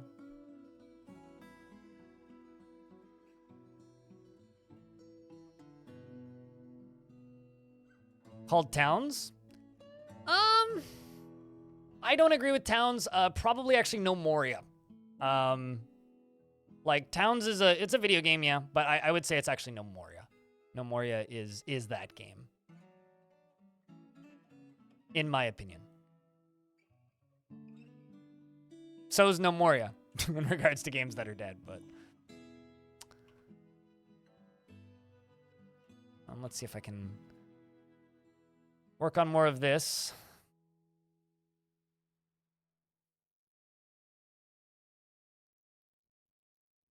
It was made by those who are dead. Oh, well. A vile dark of forceness has arrived, and they are seeking a parley. Chat, can I get a vile force of darkness in the chat? They want the legendary curses. I actually can't remember which one the legendary curses is, so I'm going to check. Which one is the legendary curses? Objects.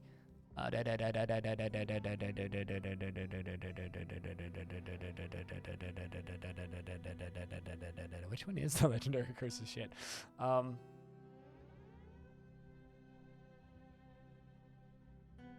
So we got the Lucky Wine. The Pure Moth. I don't have a thing called the Legendary Curses. Do I? I was gonna say, you will not take it, but is this the item that the other dude stole? That's funny. That is really, really... I wasn't going to give it to him anyway. It's like... that is hysterical. Okay, so I couldn't give it to them if I wanted to. I'm going to deny the parlay. I'm going to see how big this siege is. Everybody look up. If you are lurking in the stream, we're going to drop a lot of clay on these dudes. Yes, these are dwarves, but they all have goblin names, and the reason they have goblin names is because if you look at their breastplates, it's got an image of the slitted Midnight of Tales, a masterfully designed image of a ratweed, implying it's a goblin civ. So, I will not drop the stuff on their heads until the ads are done, which are about to play, so... But there will be some walking. But if anything exciting happens, I will pause. What happens if you accept? Your mayor goes and grabs the artifact and then brings it to them, and then they take it and they leave. And then they are less likely to attack you the next year. It really is so many dwarves. Are there actually any goblins in this fight?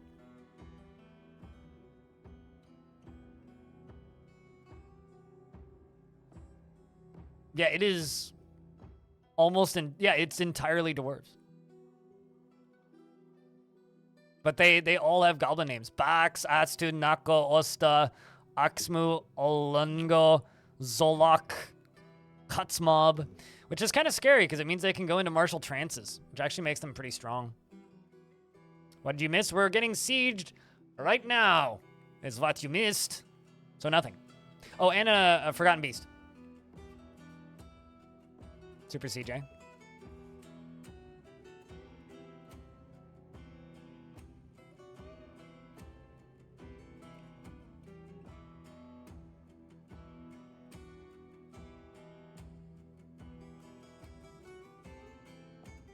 Actually, that makes me curious how close to finished is the top one. That's good. The top one's like almost done, and we're gonna drop the bottom one on them.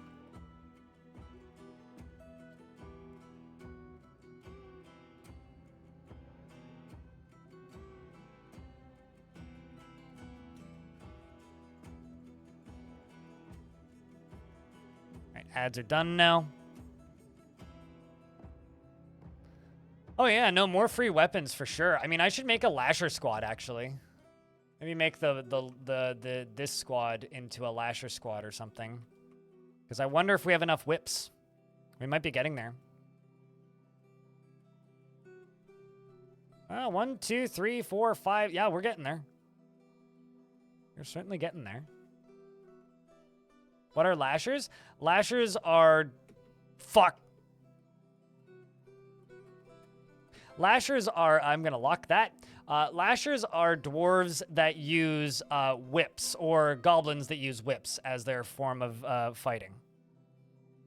So it's like a swords dwarf or an axe dwarf, but they use whips instead of swords or axes or whatever.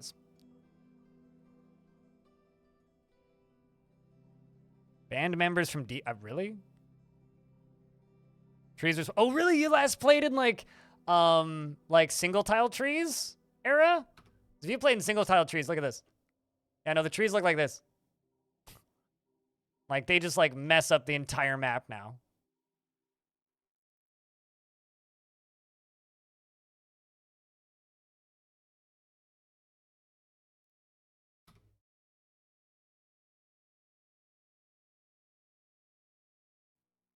All right, so. Also, welcome to the channel, Nanite Booger.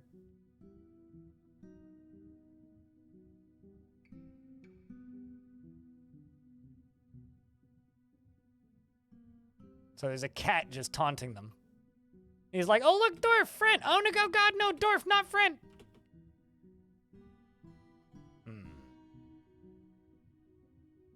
We might end up with some prisoners. Are enough of them in here? Probably. Yeah, I think we're gonna initiate the big drop 9,000. So the big splat 9,000 is I tell them to pull this lever stat. And it does this.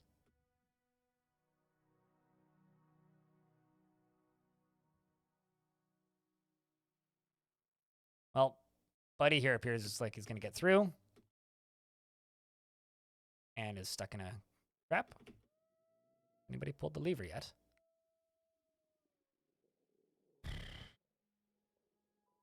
Okay, somebody has got the pull the lever job. Let's also pull this lever.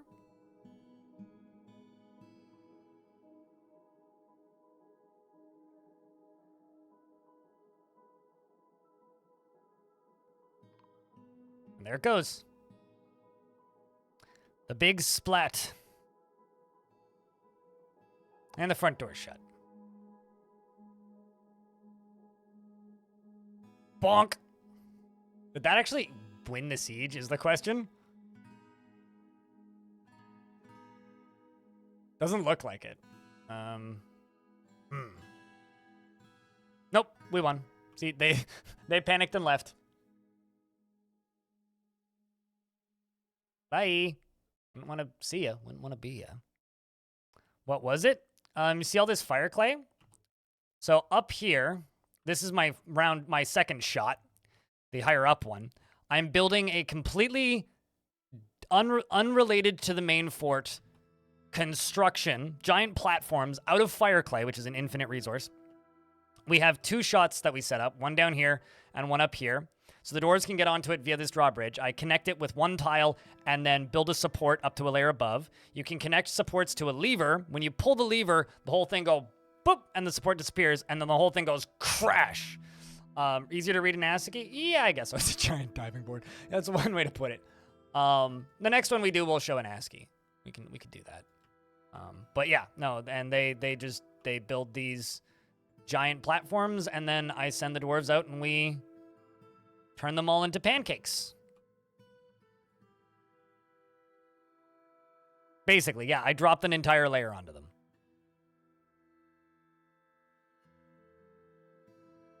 Yours looks green? Are you making them into bricks? Because if you make stoneware bricks out of your fire clay, the walls will be red.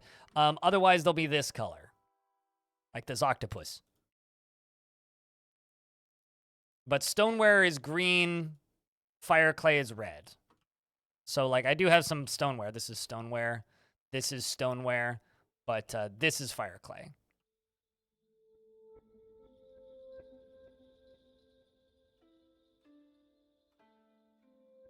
This whole hallway? Yeah, all this entire layer is already droppable. I just need to pull this lever. And then this whole layer collapses. Yeah, I'm using the raw boulders to construct instead of the fired bricks. Mostly because I'm lazy, but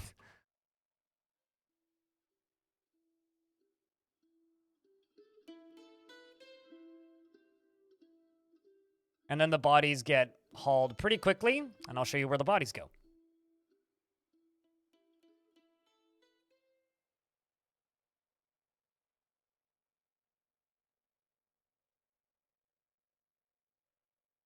Is that an octopus statue? Yes. Does it have big ol' eyes? Yes, that's an octopus statue, and I would say yes, it has big ol' eyes. Takes a while to reload. Takes about half a year to rebuild, yeah. Which is the one pain in the ass about it. But as long as we have one ready to fire at all times, we're pretty good to go.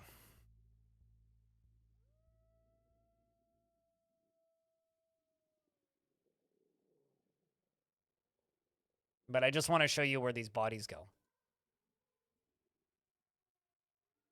Because I've had people ask me about automatic corpse disposal.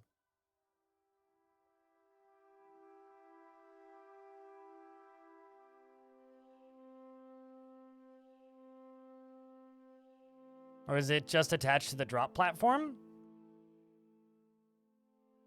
The layer above, or is it just attached to the drop platform?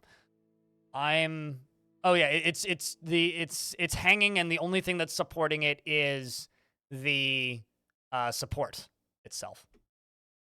And then they run over here and throw it into there. So it goes into the minecart and then immediately down into the hole. At which point I just need to pull this lever.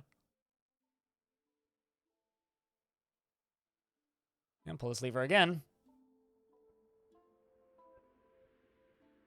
And the bodies are gone. It's pretty great.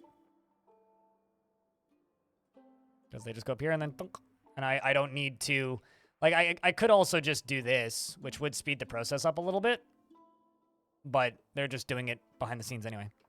No lava dump space yet? I haven't dug that far down.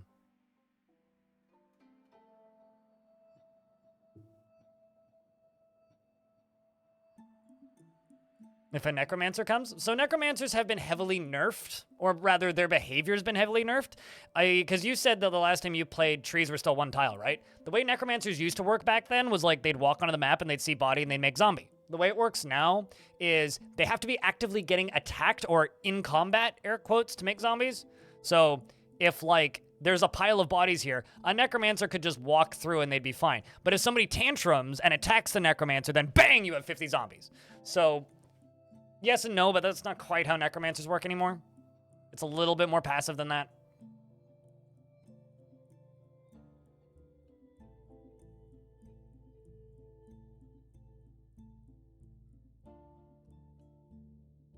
And they are back to reconstructing the top side of this. This will probably take about a month to finish, and then we can start building the bottom one, which I can show you how we construct that pretty simply.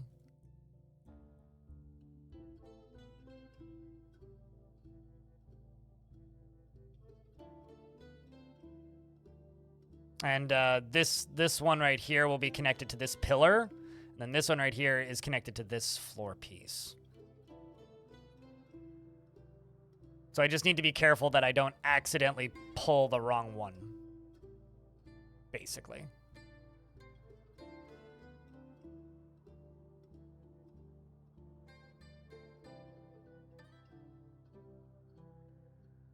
The main issue with this whole setup, though, is it's very much slowing down my construction of bedrooms. But that's fine.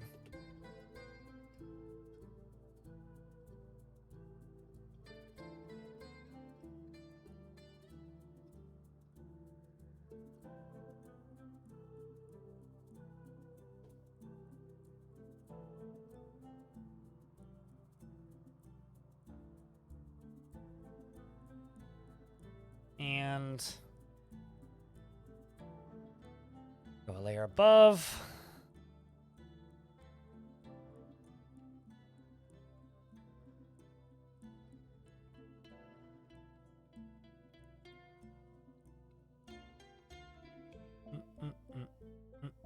Numlock, yeah, I'll do that.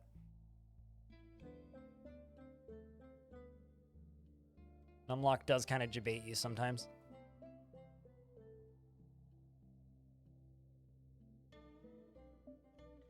And out here, I really, really, really need to refill this wall. Oh, not marble, though. There we go. It's my captain of the guard's office and then prisons up above.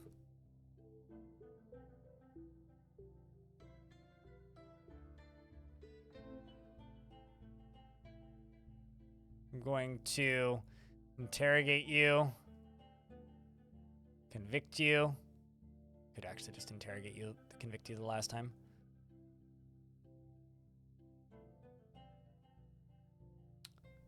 I try and always do the interrogations just to train them a little bit instead of just throwing them into prison. Just a little bit counterproductive in some ways.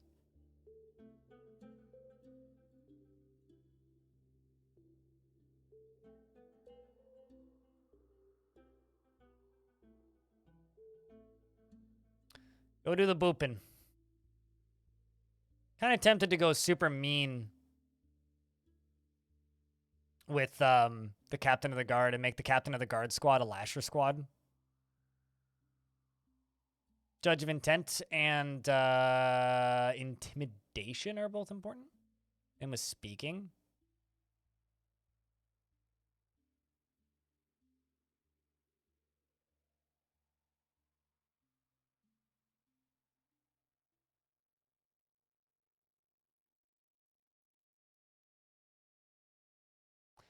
Yeah, I'm going to make the captain of the guard a no uniform currently, but we're going to add a uniform, which is going to be called Lash. And this is going to be breastplates, helm, greave, gauntlet, high boot, shield,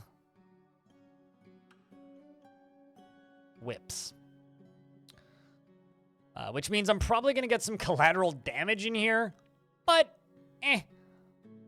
And actually, you know what? Let's remove their helms and give them...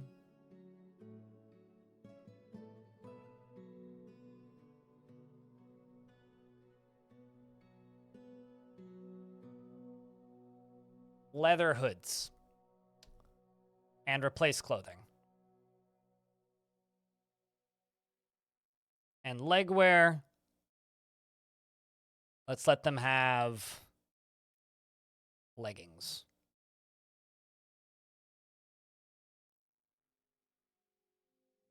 Replace clothing. Sign uniform lash. I need to queue up leather hood.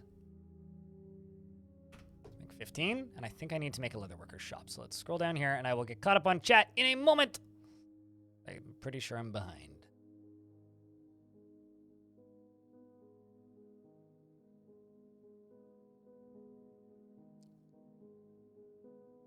Hey, Blue Owl, how's things? I really wish that dwarf wieldable weapons like lashes we currently can't craft or situationally craftable depending on what sort of dwarf. I think you should be able to craft lashers if you have a human weaponsmith in your fortress, because that would give you a reason to allow humans into your fortress. I think that would be kind of fun, but yeah, I tend to agree.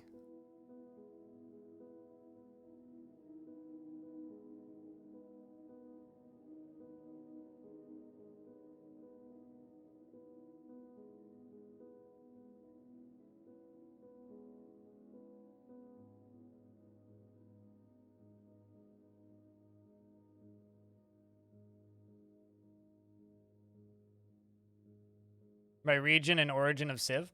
Yeah, I mean, clothing already is. There's certain clothing types that certain civs just can't make, which is kind of funny. You wish pick dwarves were a militia type? You can make, well, technically they're axe dwarves, because pick is an axe, right? So pick dwarves are axe dwarves. And you can assign picks to be used as weapons by dwarves. So do that if you want that.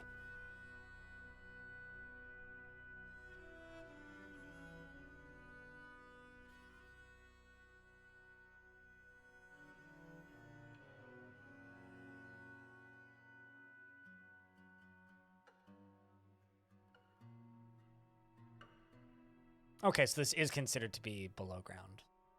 But I've since changed my mind. I'm actually going to use this as the training spot for the military. Yes, I think.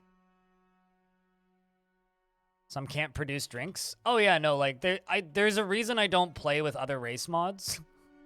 There's many reasons actually, but mainly it's like, oh yeah, no, those races aren't designed to be played in a lot of cases.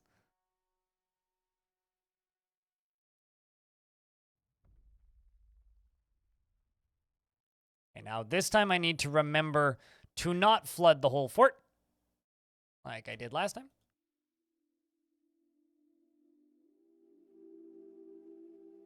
Oh, that's interesting, Nimlark.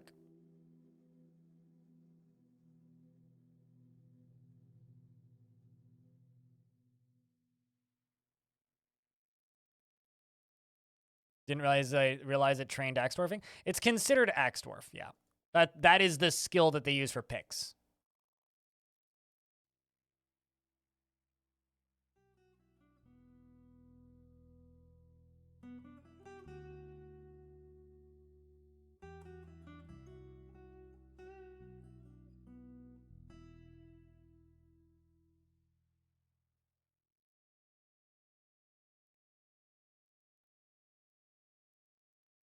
Go, we got all these dwarves getting up here. These siltstones in place.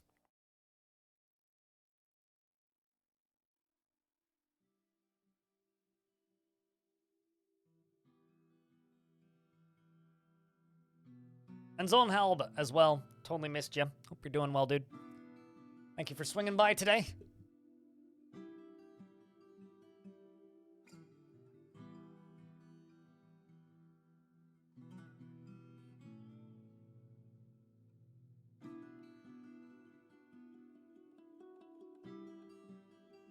There's an email that I'm really hoping somebody follows up on from PAX, and they haven't yet. Kinda sad.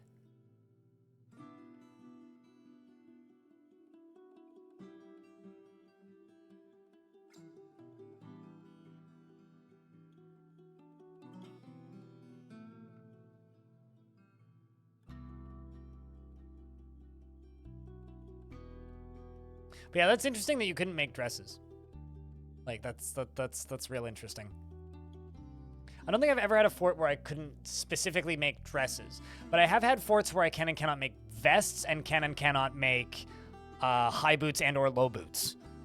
Well, actually, that's not true. I've never had both. It's always like one or the other or both. I know that humans can make things like turbans and scarves and capes, but dwarves can sometimes make those when they go into strange mood. You just had one without pants, really? Skirts only! Only kilts! I'm here for it. That's kind of cool.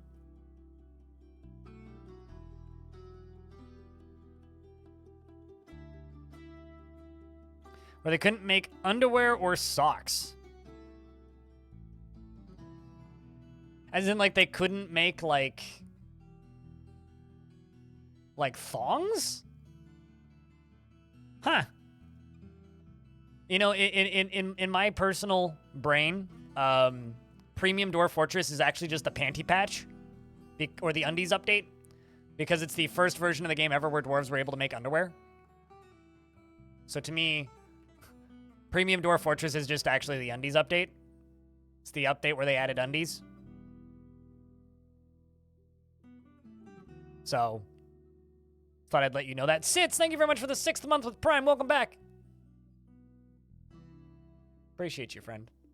It's good to have you around. We got another artifact starting. And Artuk wants to live here. Who are you? What are you, Artuk? Human spearmen. I'll take goblins and, like, animal people, but I don't really want humans because they have weird size clothing. Claimed a craft store shop? Boring. DFW. DFW! Which is not what most people would think when I say that. And finally go on a panty raid? Loincloth raid, yeah. And if Putnam ever rebuilds that Dragon Ball mod, she can make it so that we can actually wish for the softest panties in the world.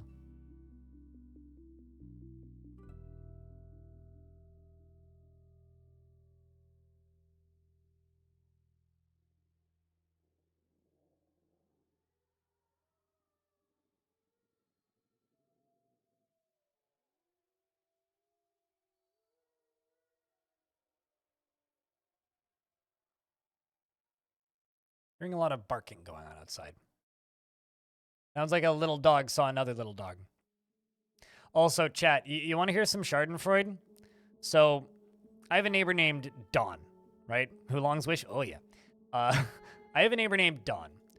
Dawn is a very strange, angry man who at one point in his life owned a used car lot and worked in car sales for new and used.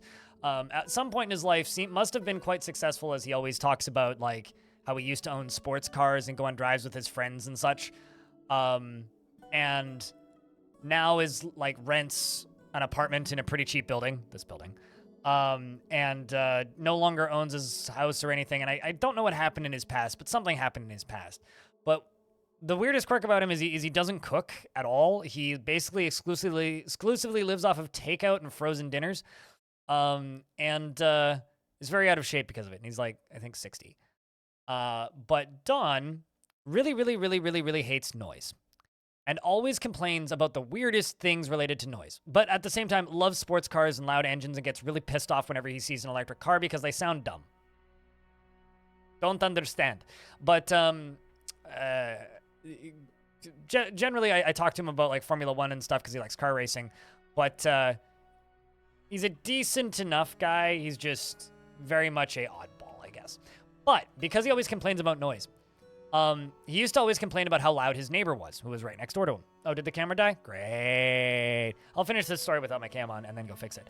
He was complaining about how loud his neighbor was, and that neighbor moved out and he was super, super, super happy. And he kept on going on about how he wished that they were evicted previously. It was like a family with a kid, basically. Anyway, the person who owned the unit next door who was renting it sold it. It's now owned by a family of 7. And they leave their patio door open and the kids play on the patio. And it's one of like 4 units in the entire building that actually has a patio. So I kind of feel bad for him, but he's the sort of person that like if you make the slightest noise, he will just like legit walk all the way across the building and bang on your door and tell you to shut up at like 8 p.m. He is that guy. Again! I was getting worried.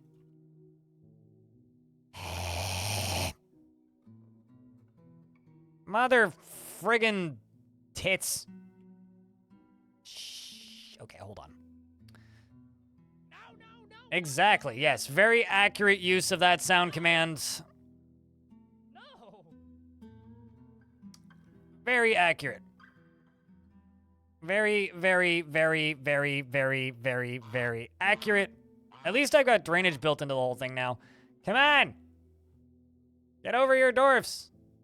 Like nowsers! We got limited time! Alright, we unfucked it. I'm gonna go fix my camera. Give me 2 seconds.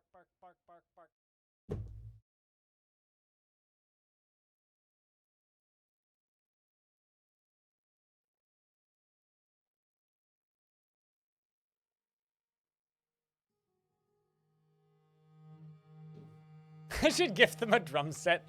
I don't hate Dawn that much. It's just really funny, that's all. Alright, this should be fixed. There we go. What was even better was, I was talking about Dawn to my dad. And my dad just looks at me and goes, "Do you know his last name?" And I was like, told him his last name. And my dad goes, "Damn it." I was like, "Why?" And he's just like, "That is the perfect description of somebody that I know who I threw a rock at his head in high school and I threw a rock, as my dad said, threw a rock at his head in high school and hit him square in the forehead." And I was like, "Why did you do that?" I don't know, he used to pick on me. I'm like, wow. So apparently my dad threw a rock at a guy named Don in high school. So if you're from the greater Vancouver area and your name is Don, sorry?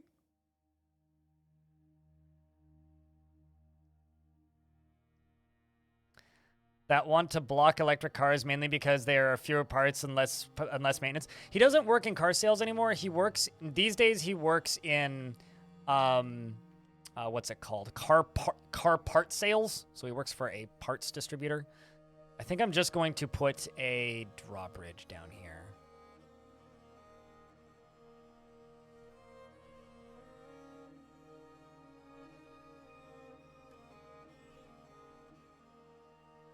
Hello, Robin from the Discord. I know a Robin from the Discord.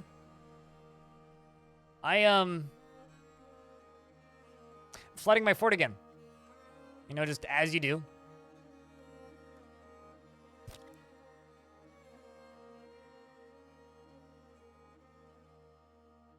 Car parts sounds like they have the same breed motive. Well, I mean, here's the actual reality, is places like that just need to all go get their electrician's certificate. I think 2021-ish, maybe? That or 2020. I went to the dentist with my parents because the dentist that I go to is kind of far outside of the city because dentists are way cheaper if you're outside of the city. And it's the same dentist I've been going to basically my entire life. Shit. Blue Owl, thanks for the 6 gift subs. Appreciate you. It was like doubled today's revenue. Thank you very much. Jack, can I get a round of beers for that? And we were going to the dentist, and my dad was he plugged in his Nissan Leaf, and we were charging. And we were, like, waiting for our appointments, basically. This guy wandered over and asked my dad about his Leaf, and they started talking. Apparently, he's a car mechanic and had been a car mechanic for like 15 years or something, and is currently in school getting his electrician's certificate so that his job remains relevant. He's just like, well, I want to stay. He's like, I want to still be employed, so I'm getting my electrician's certificate. It's like, that's smart. That is what you should do. Instead of just being like, bruh, I hate these cars. No, just fucking go get with the times. Is the intelligent thing to do. So we're going to set up some more pumps. I need 1, 2, 3, 4, 5, 6, and 1, 2, 3, 4, so 10. I may actually have those. Do I have 10? Or enough for 10? Oh yeah, we got plenty. Sweet. Hey, pal, what are you? That necromancer's back. Another human spearman. What's the necromancer up to, you sus motherfucker?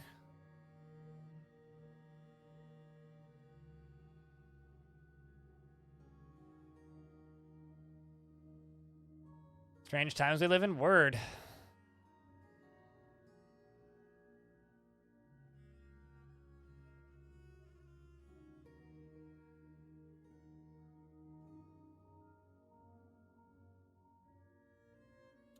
Well, I guess what I can do for right now is I can stop pumping and wait for these additions to be done. And once all these additions are done, then I can just set up a dam, because that's what I need. I need a dam. I could also just do this when it's, you know, frozen, but I want to have a little bit more fun, you know? Uh-oh. Uh-oh. Moose Moose! No! Moose Moose, why? Why'd you do Moose Moose? Moose Moose, you dumb! I'm so sorry, Moose Moose. I've just drowned you, buddy. Hopefully your swimming skills that you have earned from your career in being in this fortress are better than most dwarves. I'm trying to save you. You can make... Well. How much for that?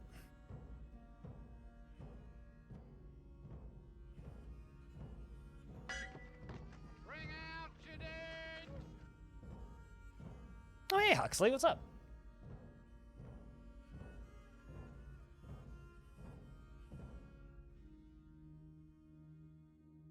What are you waiting on? Literally everything? Also, we're stuck in ads.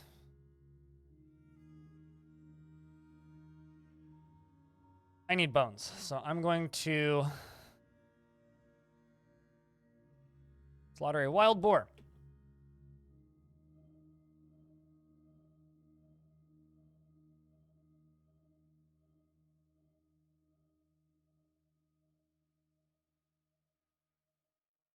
But seriously, Blue Owl, thank you very much for the 6 gift subs. It means a lot.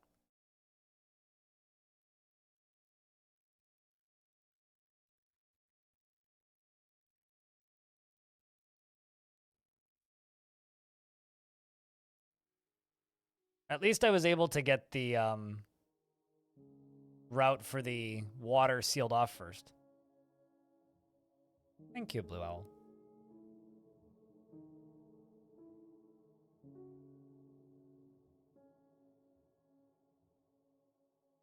Dwarven swimming class?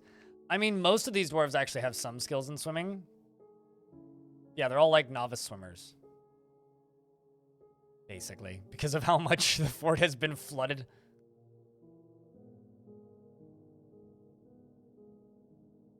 Okay, so it's not that.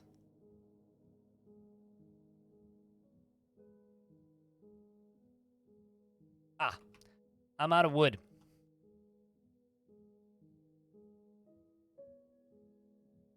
That's the issue.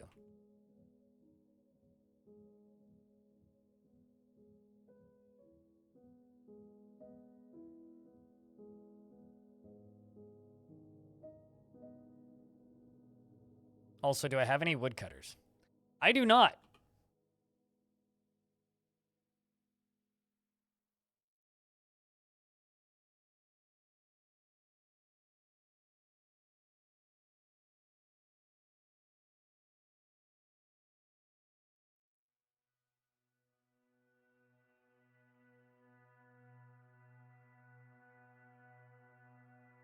There is not. No, we just answered that question.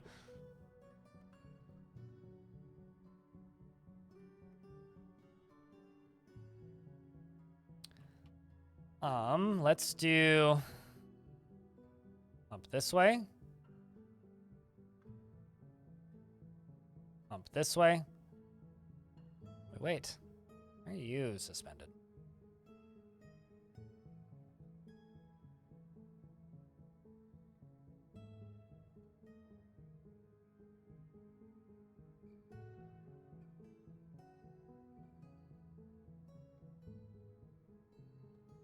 Well, the strange mood dwarf probably went to go get wood.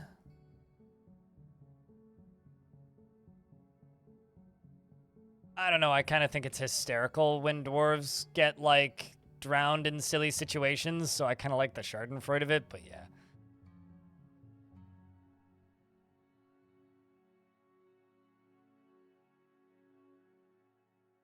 What was the incident? For which dwarf specific? Oh, for Devilish Potato? Yeah. Assassinated by a bird in their sleep.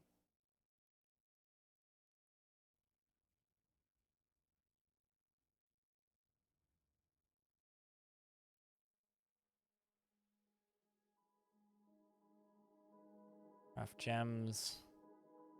Any cut gems? Bones. Rough gems. Iron claw. Ooh.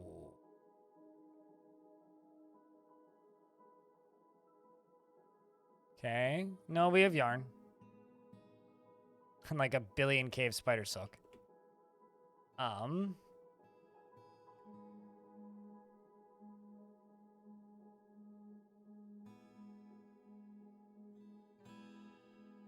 a billion metal bars. What the fuck do you need then?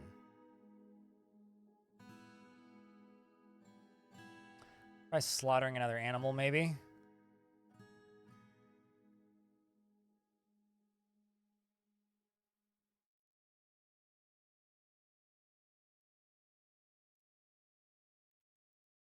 And it took weeks. Yeah, no, digging in real life is a slow thing. Dwarves are very good at it.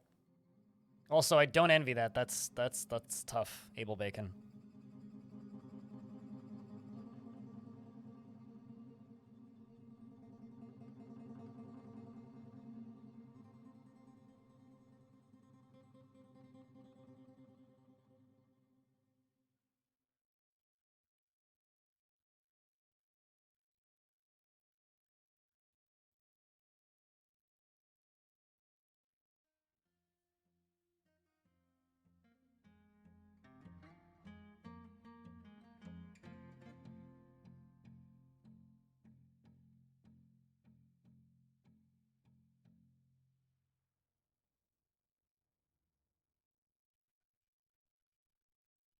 Also, I'm just curious how Biking Guy is doing on his MS-a-thon. Oh, cool. He's made $1,000 since I last looked. Excellent. All right, so you went and grabbed that. I guess, yeah, it was just bones. Remembering watching a performance. It's been a good performance. Of pirates. It's covered with blood on their knee. Right knee muscle has been stitched. At least no infections. They're beginning their artifact, working furiously.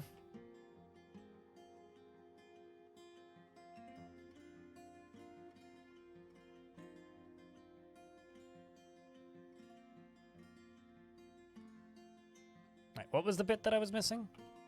I didn't actually look. Pipe section, okay. Wooden pipe.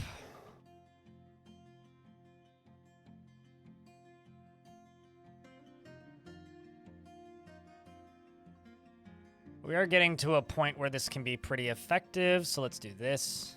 All the way across to there. Doesn't matter the material type, because I will probably deconstruct that later. Same with this.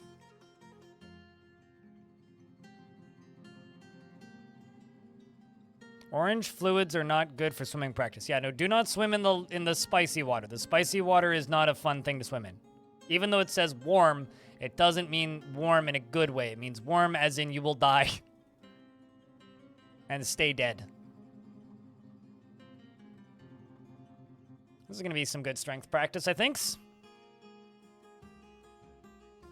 Why, did you try to make a dwarf swim?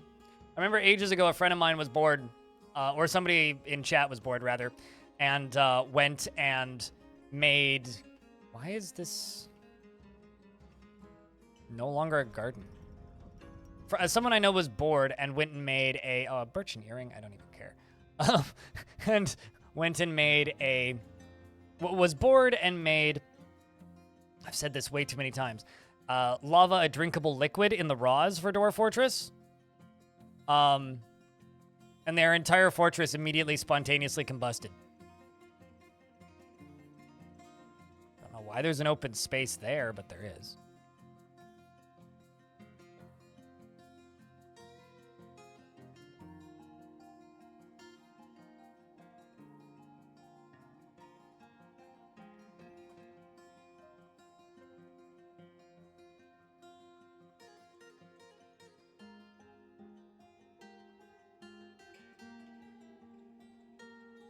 You could just type in drain aquifer and kill it.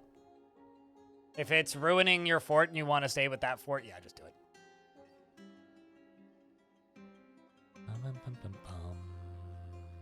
You have a pact to the surface and they can't access the front of this retracting bridge, but they are saying it is inaccessible. Any ideas? Do you have traps in front of it? Traders cannot go over top of traps.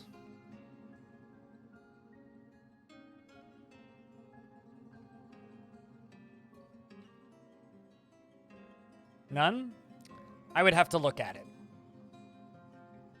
Like, honestly, it's unfortunately one of those. I would have to look at it to tell you.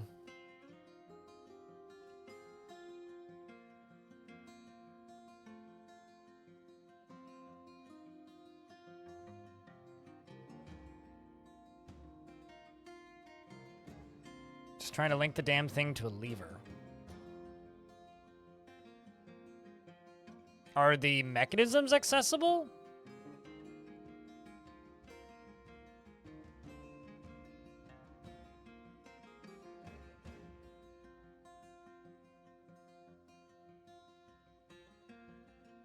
Because that's the only other thought that I could possibly have on that.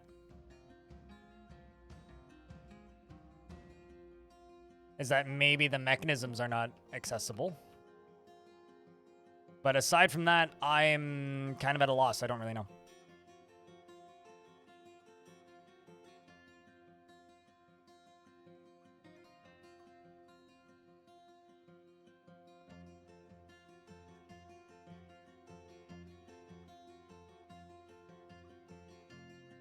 Just making an overhang here. Make this a little safer.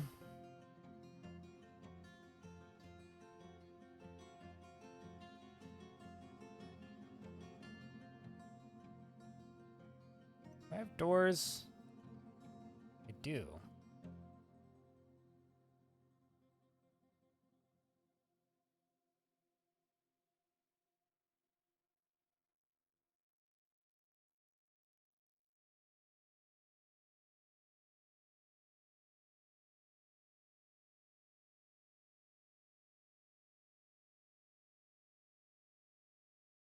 A lot of construction jobs going on in this fort currently.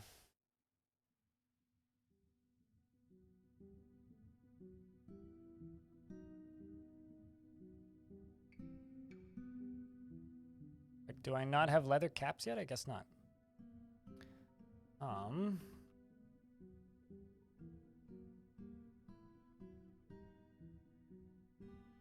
Let the other squads go assist with things and do other stuff.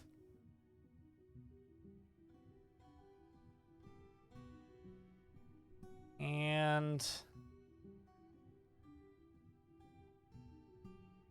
I think I'm going to see, how does stone like being in the military?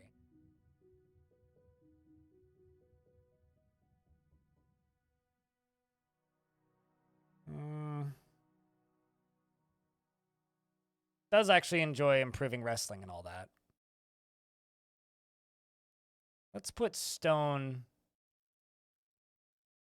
into the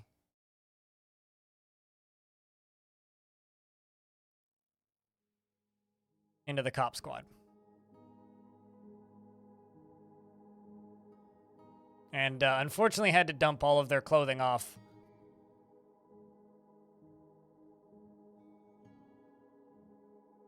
To go pick up equipment, but I love how tall the Bronze Colossus statue is. It's just this massive statue. Are they in a burrow? Oh yeah, that might do it for you.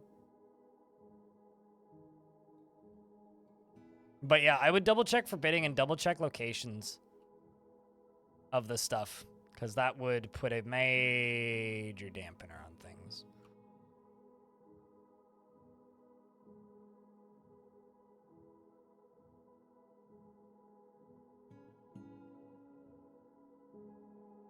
As fun and effective as this defense is, holy fuck, it takes forever to set up. Like, seriously. It takes 10,000 years to build. Like, goddamn.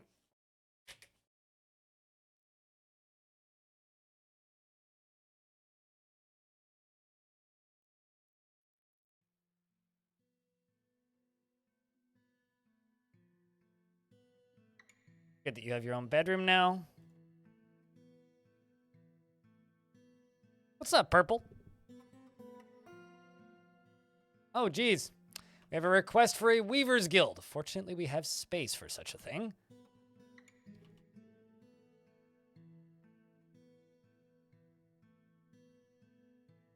Although,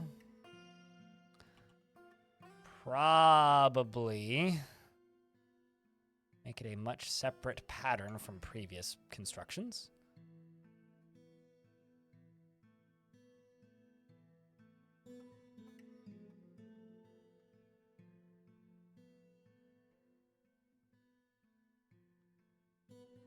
Do you think that the Weaver's Guild is cool enough to get a patio chat?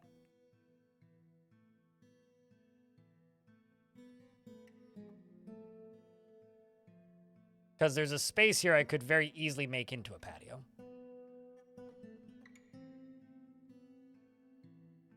It may take a lot of time, but it's fun to watch. True, it's fun to watch it go splat. And we'll give them a patio.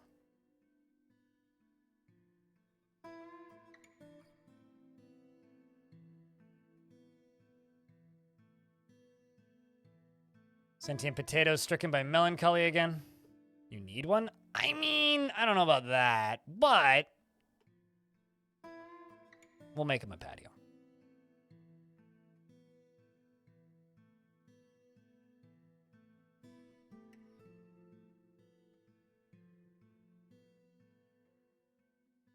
Cloth wizards deserve patios.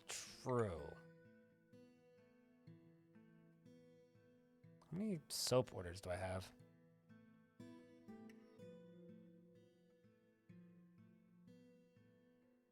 Literally one. Let's just get rid of that.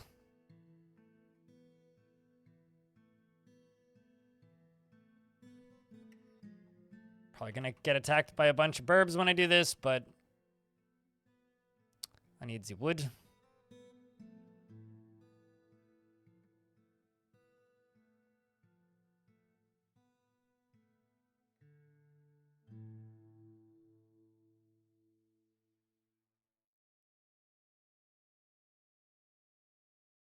All of the dust from weaving? Weaving generates dust?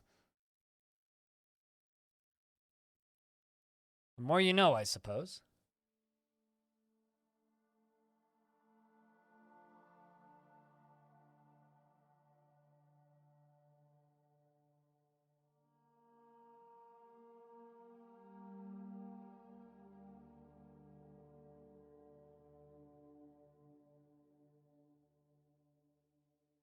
Yeah, that's getting built. These ones haven't even started yet for some odd reason.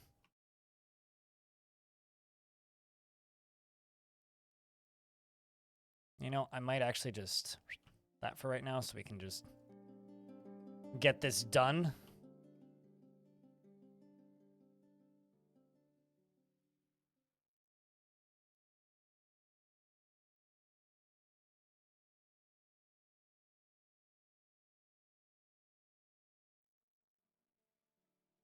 in a more reasonable amount of time. This dwarf's taking a nappy poo.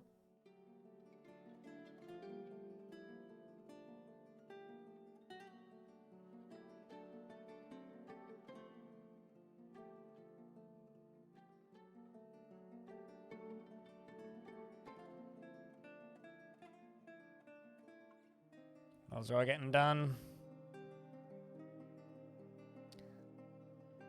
This and this. And this will hopefully allow me to get Moose Moose's body out of here and also do other things. This is still draining. We almost have access.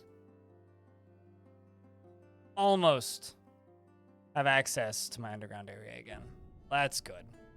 I mean, it is draining extremely slow. But hey, if I deconstruct this, that'll speed the process up.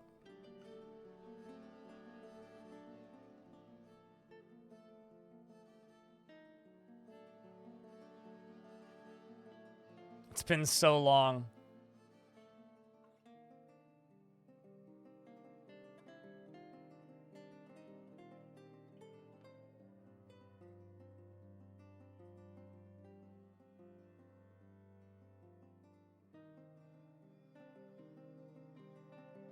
So out here,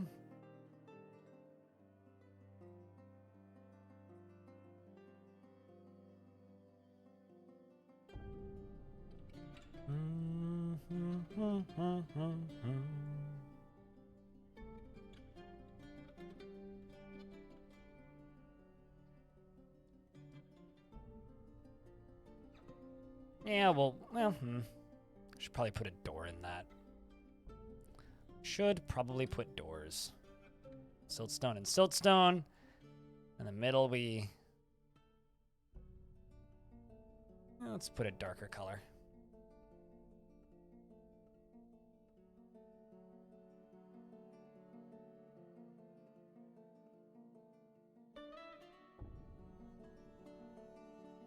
Let's go to furniture statue.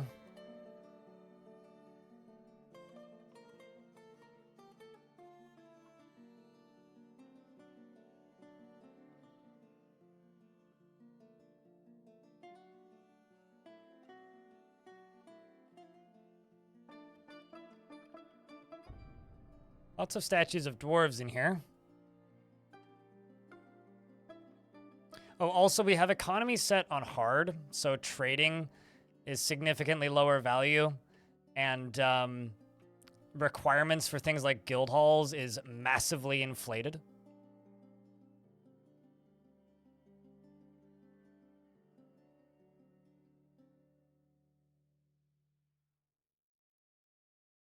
So I have to make the value of spaces way better.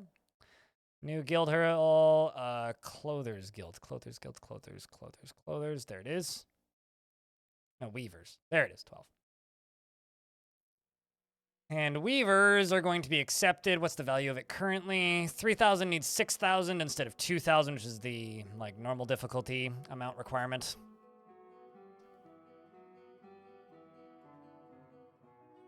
Up to 4,000. I'm going to put some tables in. And a handful of thrones. Probably going to end... Yeah, they're all going to be iron. And then we got wooden chairs. And I'm going to put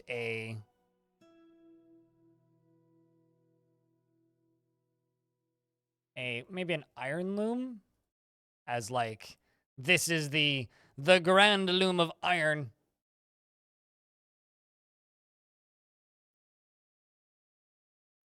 Specifically for the best weavers.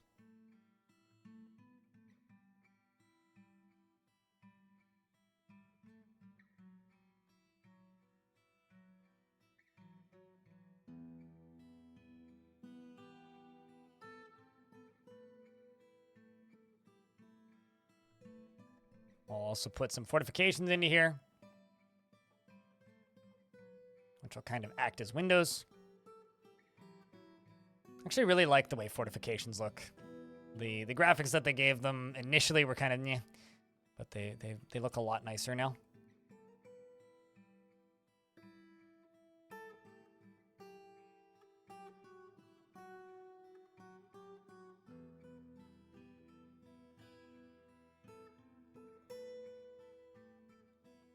All right.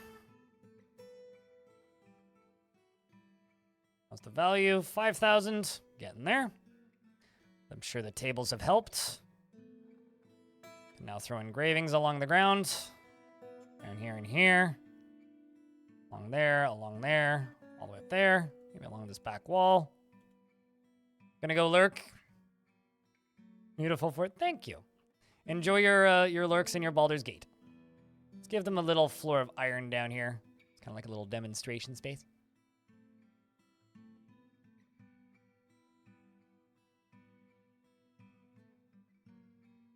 Value's at 6. Not quite high enough, but I'm sure these final additions will get the value up there.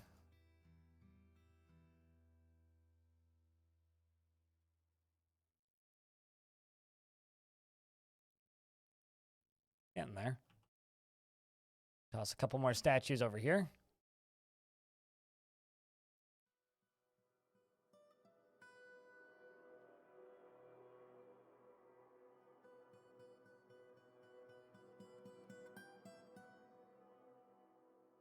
Put some siltstone there and some siltstone there.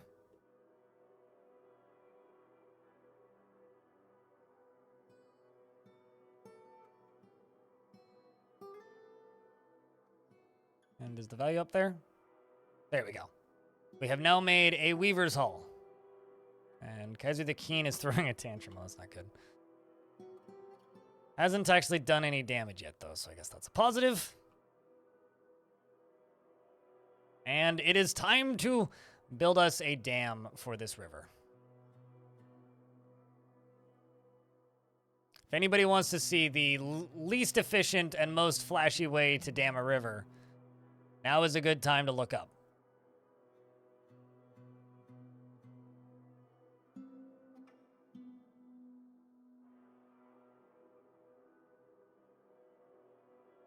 And since that's done, I can go back up here. Up to here and continue the construction of this. Also go down to here. Continue the construction of this.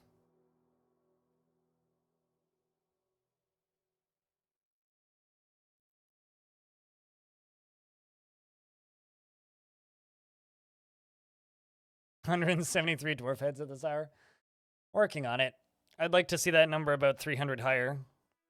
I mean, actually, like my big dream is to have about 500 people actively watching Dwarf Fortress at any time of day, regardless of who's streaming. That's what I would really love to see, but unfortunately, we don't live in that world. Here come the dwarves. It begins. The lava begins pumping in both directions, all 3 directions even. Got a lot of operate pump jobs. Here come the rest of the dwarfs. This will drain out this area quite significantly. Hopefully will allow us to dam this off once they're all being pumped. One down there. One over there. Apparently I didn't click on all of them.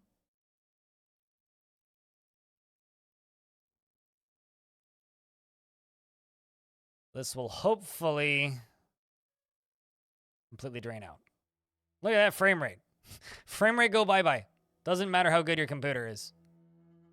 Frame rate go bye-bye. This side's pretty low. That's good to see.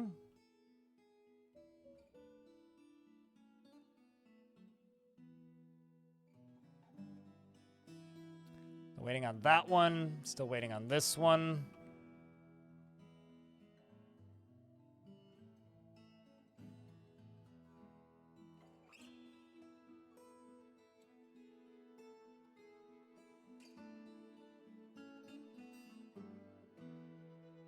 Just need those, like, extra 3 dwarves to get over here.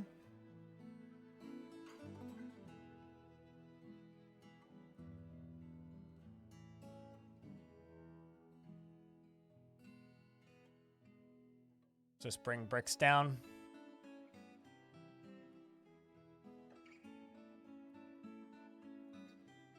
Some friends can arrange coordinated raids. If you actually genuinely believe that works, this, you're obviously new to Twitch.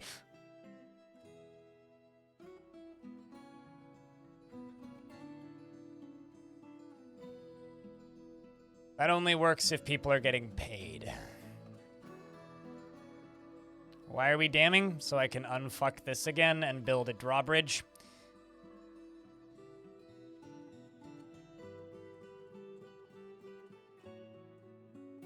Actually, no, this ain't gonna work in the current setup. Need to go across this way. I could also just wait for it to, what's the word? I could also just, actually I could do this damming. Slightly different method.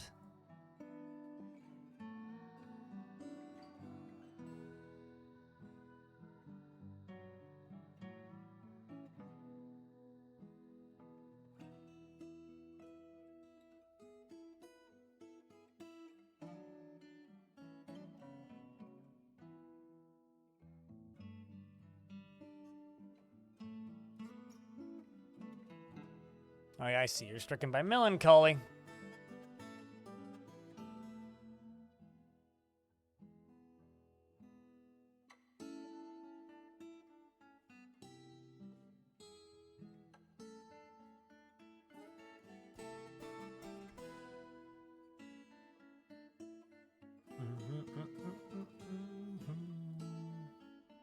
Oh, I could just wait for it to freeze, but where's the fun in that?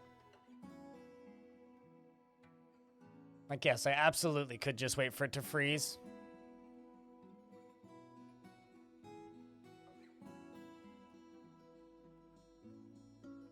Also, we're stuck in ads for minute 30.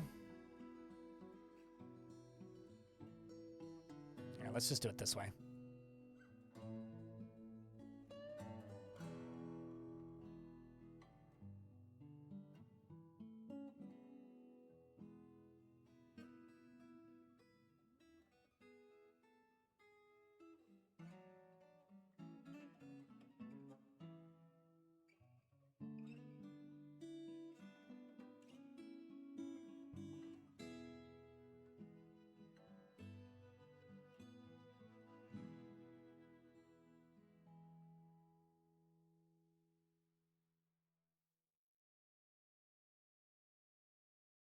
Besides, I think people watch this stream to see me do things in, like, over-engineered fashion, which is way more entertaining, generally,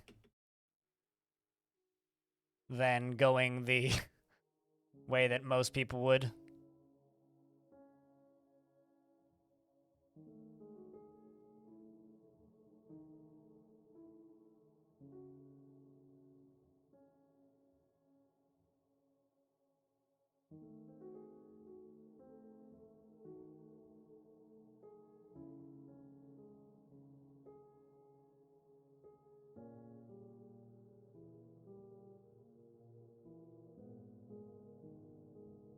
All right, let's dam this off.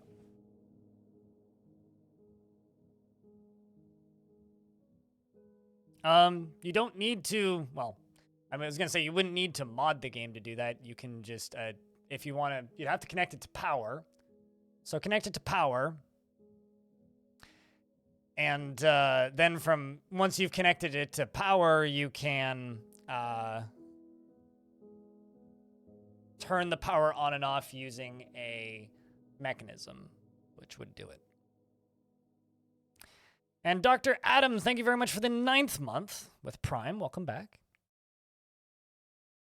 It's officially busted. You got to wait on a tech to come and fix it. Oh, God.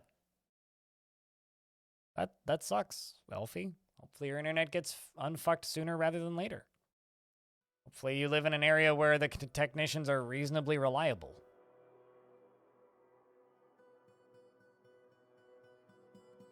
This frame rate is something.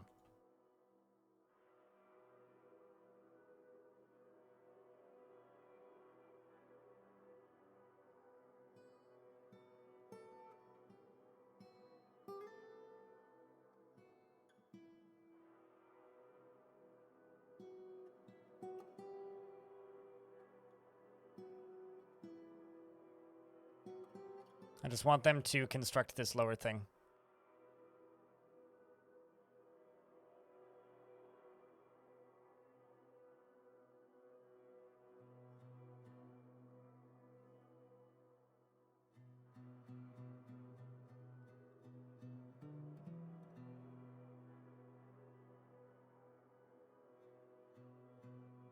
I don't know if I would necessarily say that modding the game is not an easy way. I think that the hard way to do that would just be to build 2 pumps and have 2 levers connected to 2 mechanisms, which you absolutely could do, because you could connect 2 separate pumps to 2 sets of mechanisms connected to a single windmill, and then just turning them on and off would be the hard way, I would think. I mean, modding the game is the really, really hard way, but hard way in game would just be, you know, doing that, I would think.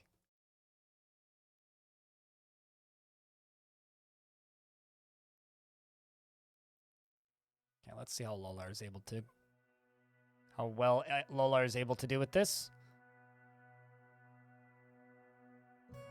Investments have been placed. Best of luck, dwarves.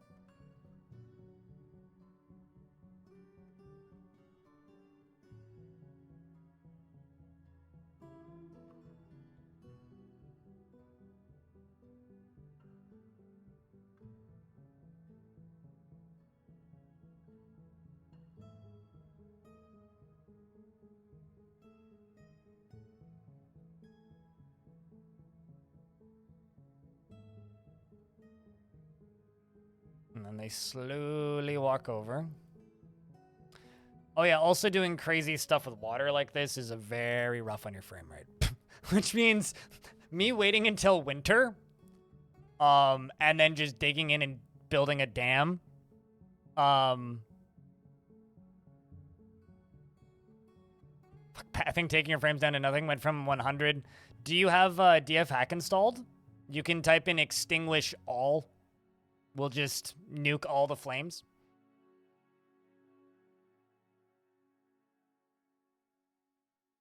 Kind of cheating, but if you really, really, really, really, really don't want it, that'll do her.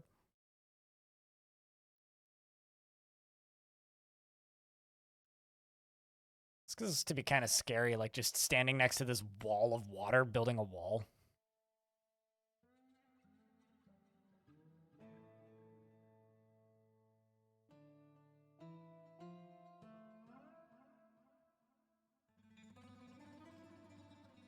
Yep, population cap is set to 70.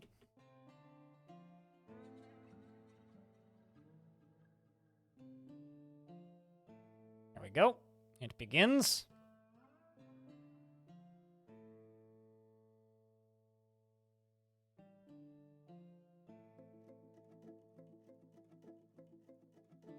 Standing here, they're just like constantly almost drowning. This is actually a really decent way to train swimming. Watch this. See? Winded, drowning, healthy. Winded, drowning, healthy. Winded, drowning, healthy. That constant spin. Very, very, very, very, very fast way to train swimming.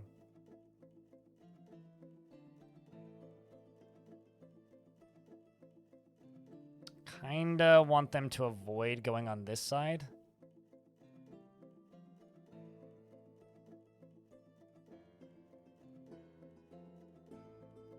I always try and click on the wrong thing for this. If you need to, you can, but they should really not go to that side.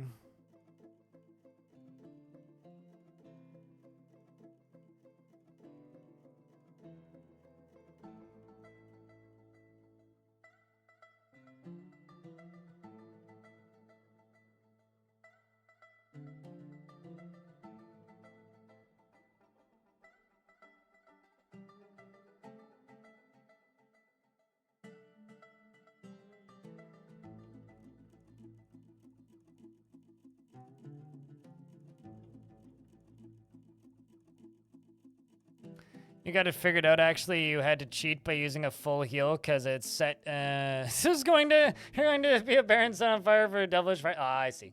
I see.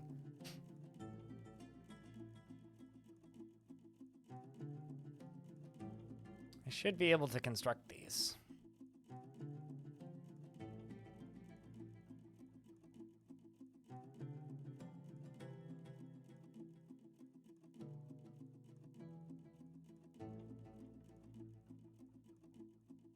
comes Kaiser the Keen.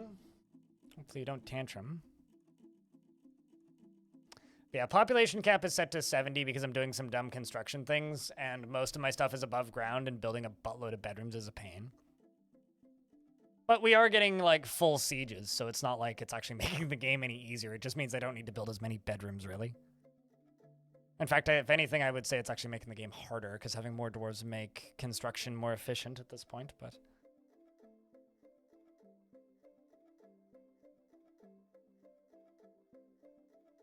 With your mother-in-law, I assume that means?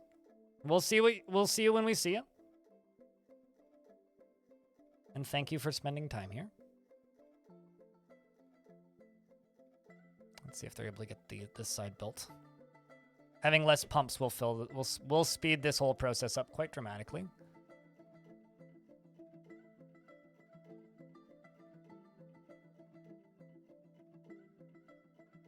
Okay, that's one.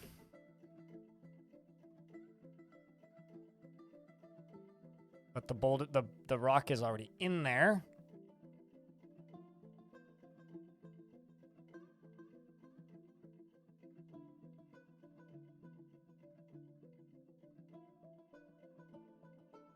I could do the full redirect thing, but I don't want to.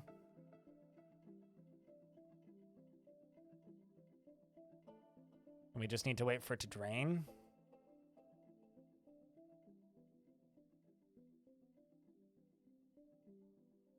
Like, something I could do as well as I could do this.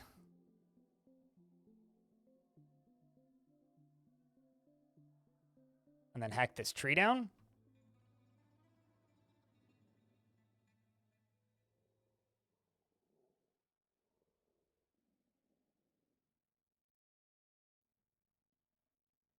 We'll let them work on that. Although I don't know if I'll actually use it. So maybe don't go all the way.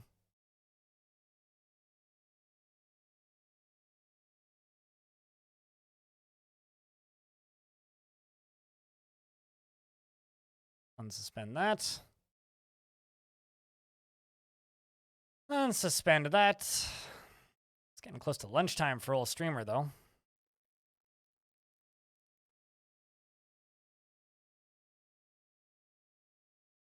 Also, chat room, we're a wee bit lurky. Could I get a round of beers? I'm curious how many people are listening to the stream right now.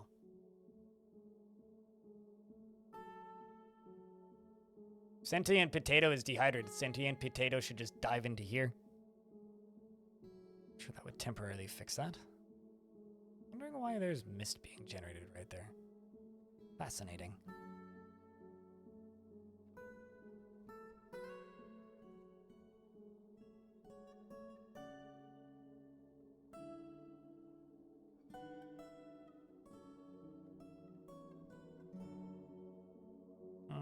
Maybe don't do that.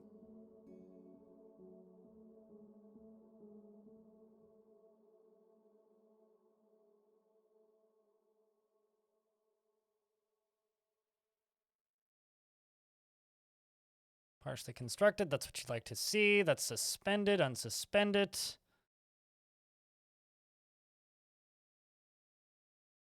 Come on. There we go.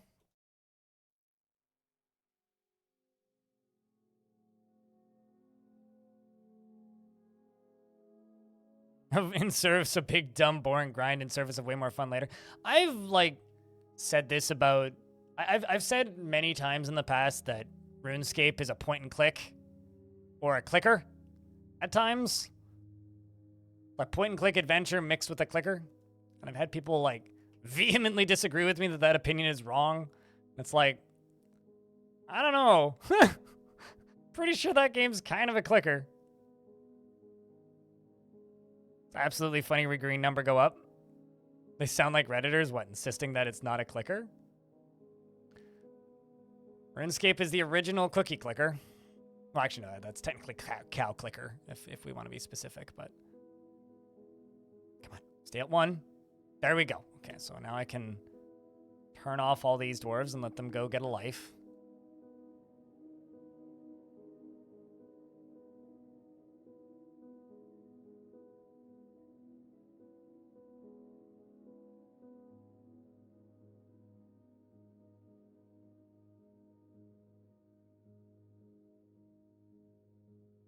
Although, here's the question.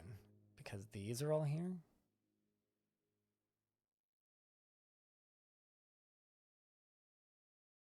The other thing I could do is I could build a second set of walls. Just in case that first set doesn't get completed.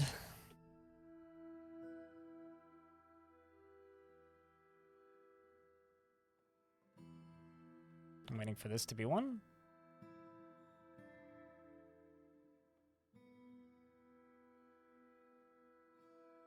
Because maybe it's got something to do with the items that are getting rattled around down here.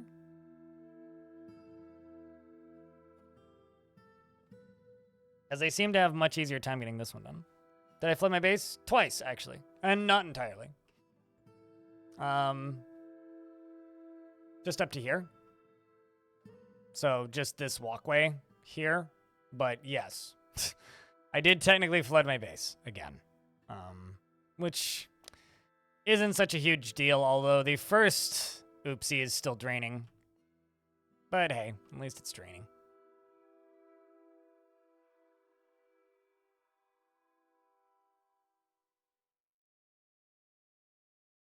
This fortress is slightly wet. Yes, Starfield is a wet fortress.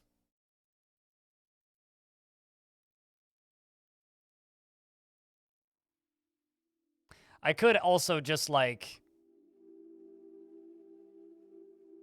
Candy Box and Candy Box 2. I don't know if all of them do, but certainly some of the old homies do.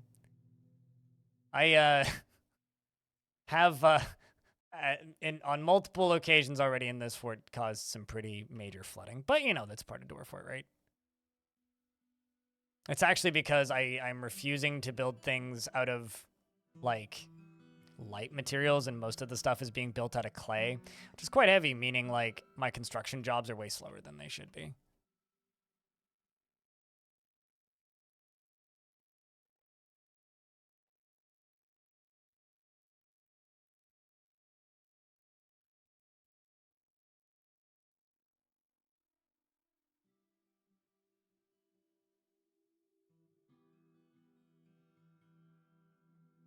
But we are getting there, fortunately. Let's make sure that, okay, you're suspended. Let's unsuspend that.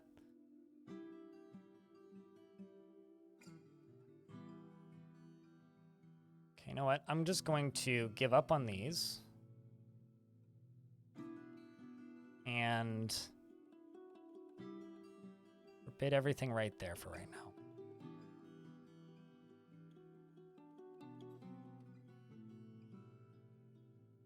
Come on, mostly constructed. That's what we need. Nearly done. There we go. It's 2 done. And then once all this is done, then I can just stop these guys from doing this. Come on. Partially constructed. Let's go. There we go. And then we just need to wait for it to drain. My camera's not working again? Cool.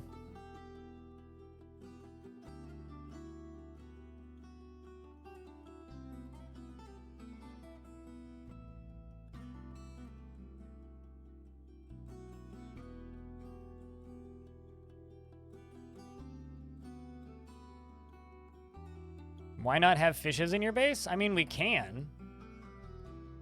But dwarves have a hard time breathing underwater.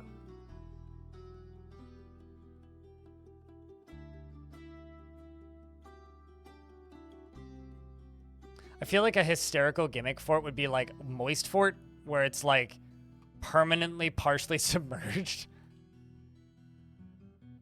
And the funny thing is, I think we could do that.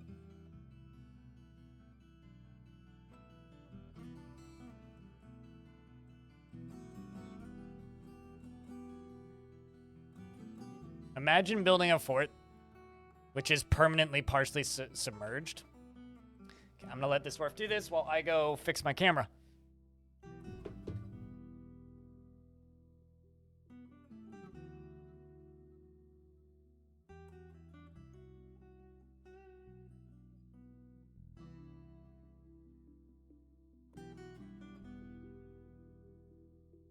Sounds like a win to you? Yeah. The problem with Moist Fort, though, is that you could only build it on one level.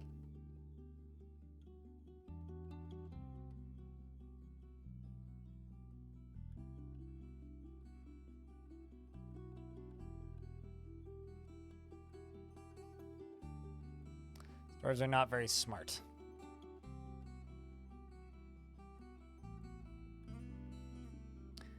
Why are we doing this, dwarves?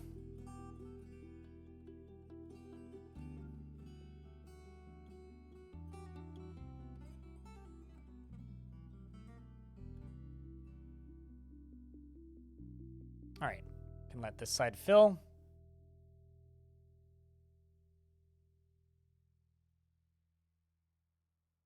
And then you can go. You can go. You can go. You can go. You can go. And you can go. And I can claim all this. And this will drain. It's not actually a link. Fine. Chat, I'm going to real quick go grab my sandwich because my tummy just got quite hungry and I'm not me when I'm hungry. So once this save screen is done, I'm going to go get my sandwich and eat me lunch because me would like my lunch. And chat Run Raise Choke wants you to post beers, chat.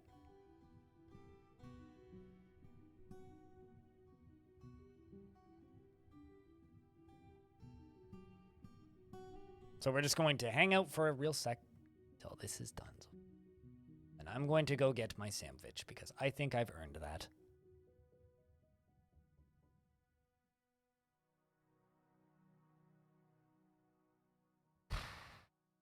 It's only going to take me about 3 minutes to get a sandwich, though.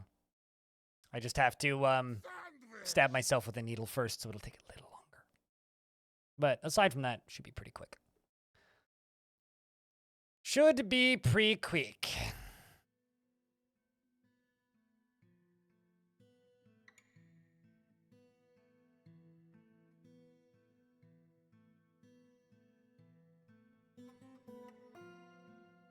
That's done. Let's go up to the tavern. You guys can just watch dwarves hang out in the tavern. Whoops, that's a rat. I will be back in a couple of minutes. Hopefully not too long. If you happen to have sound commands, now's a good time to use the sound commands to entertain yourselves. And we'll be back momentarily. Burb.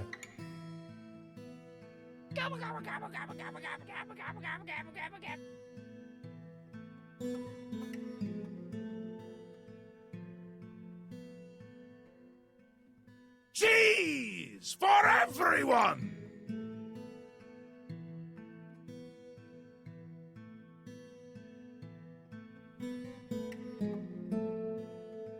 Woohoo!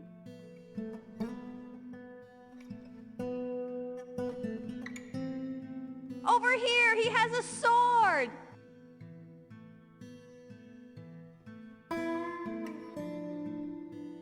It's a unit system. I know this.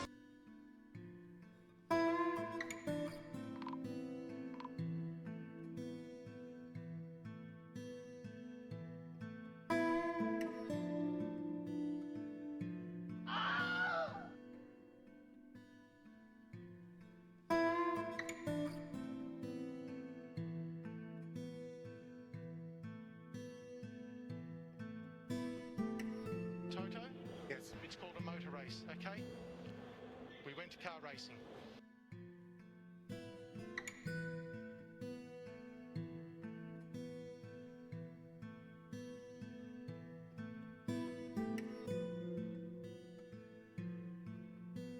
Is that interesting?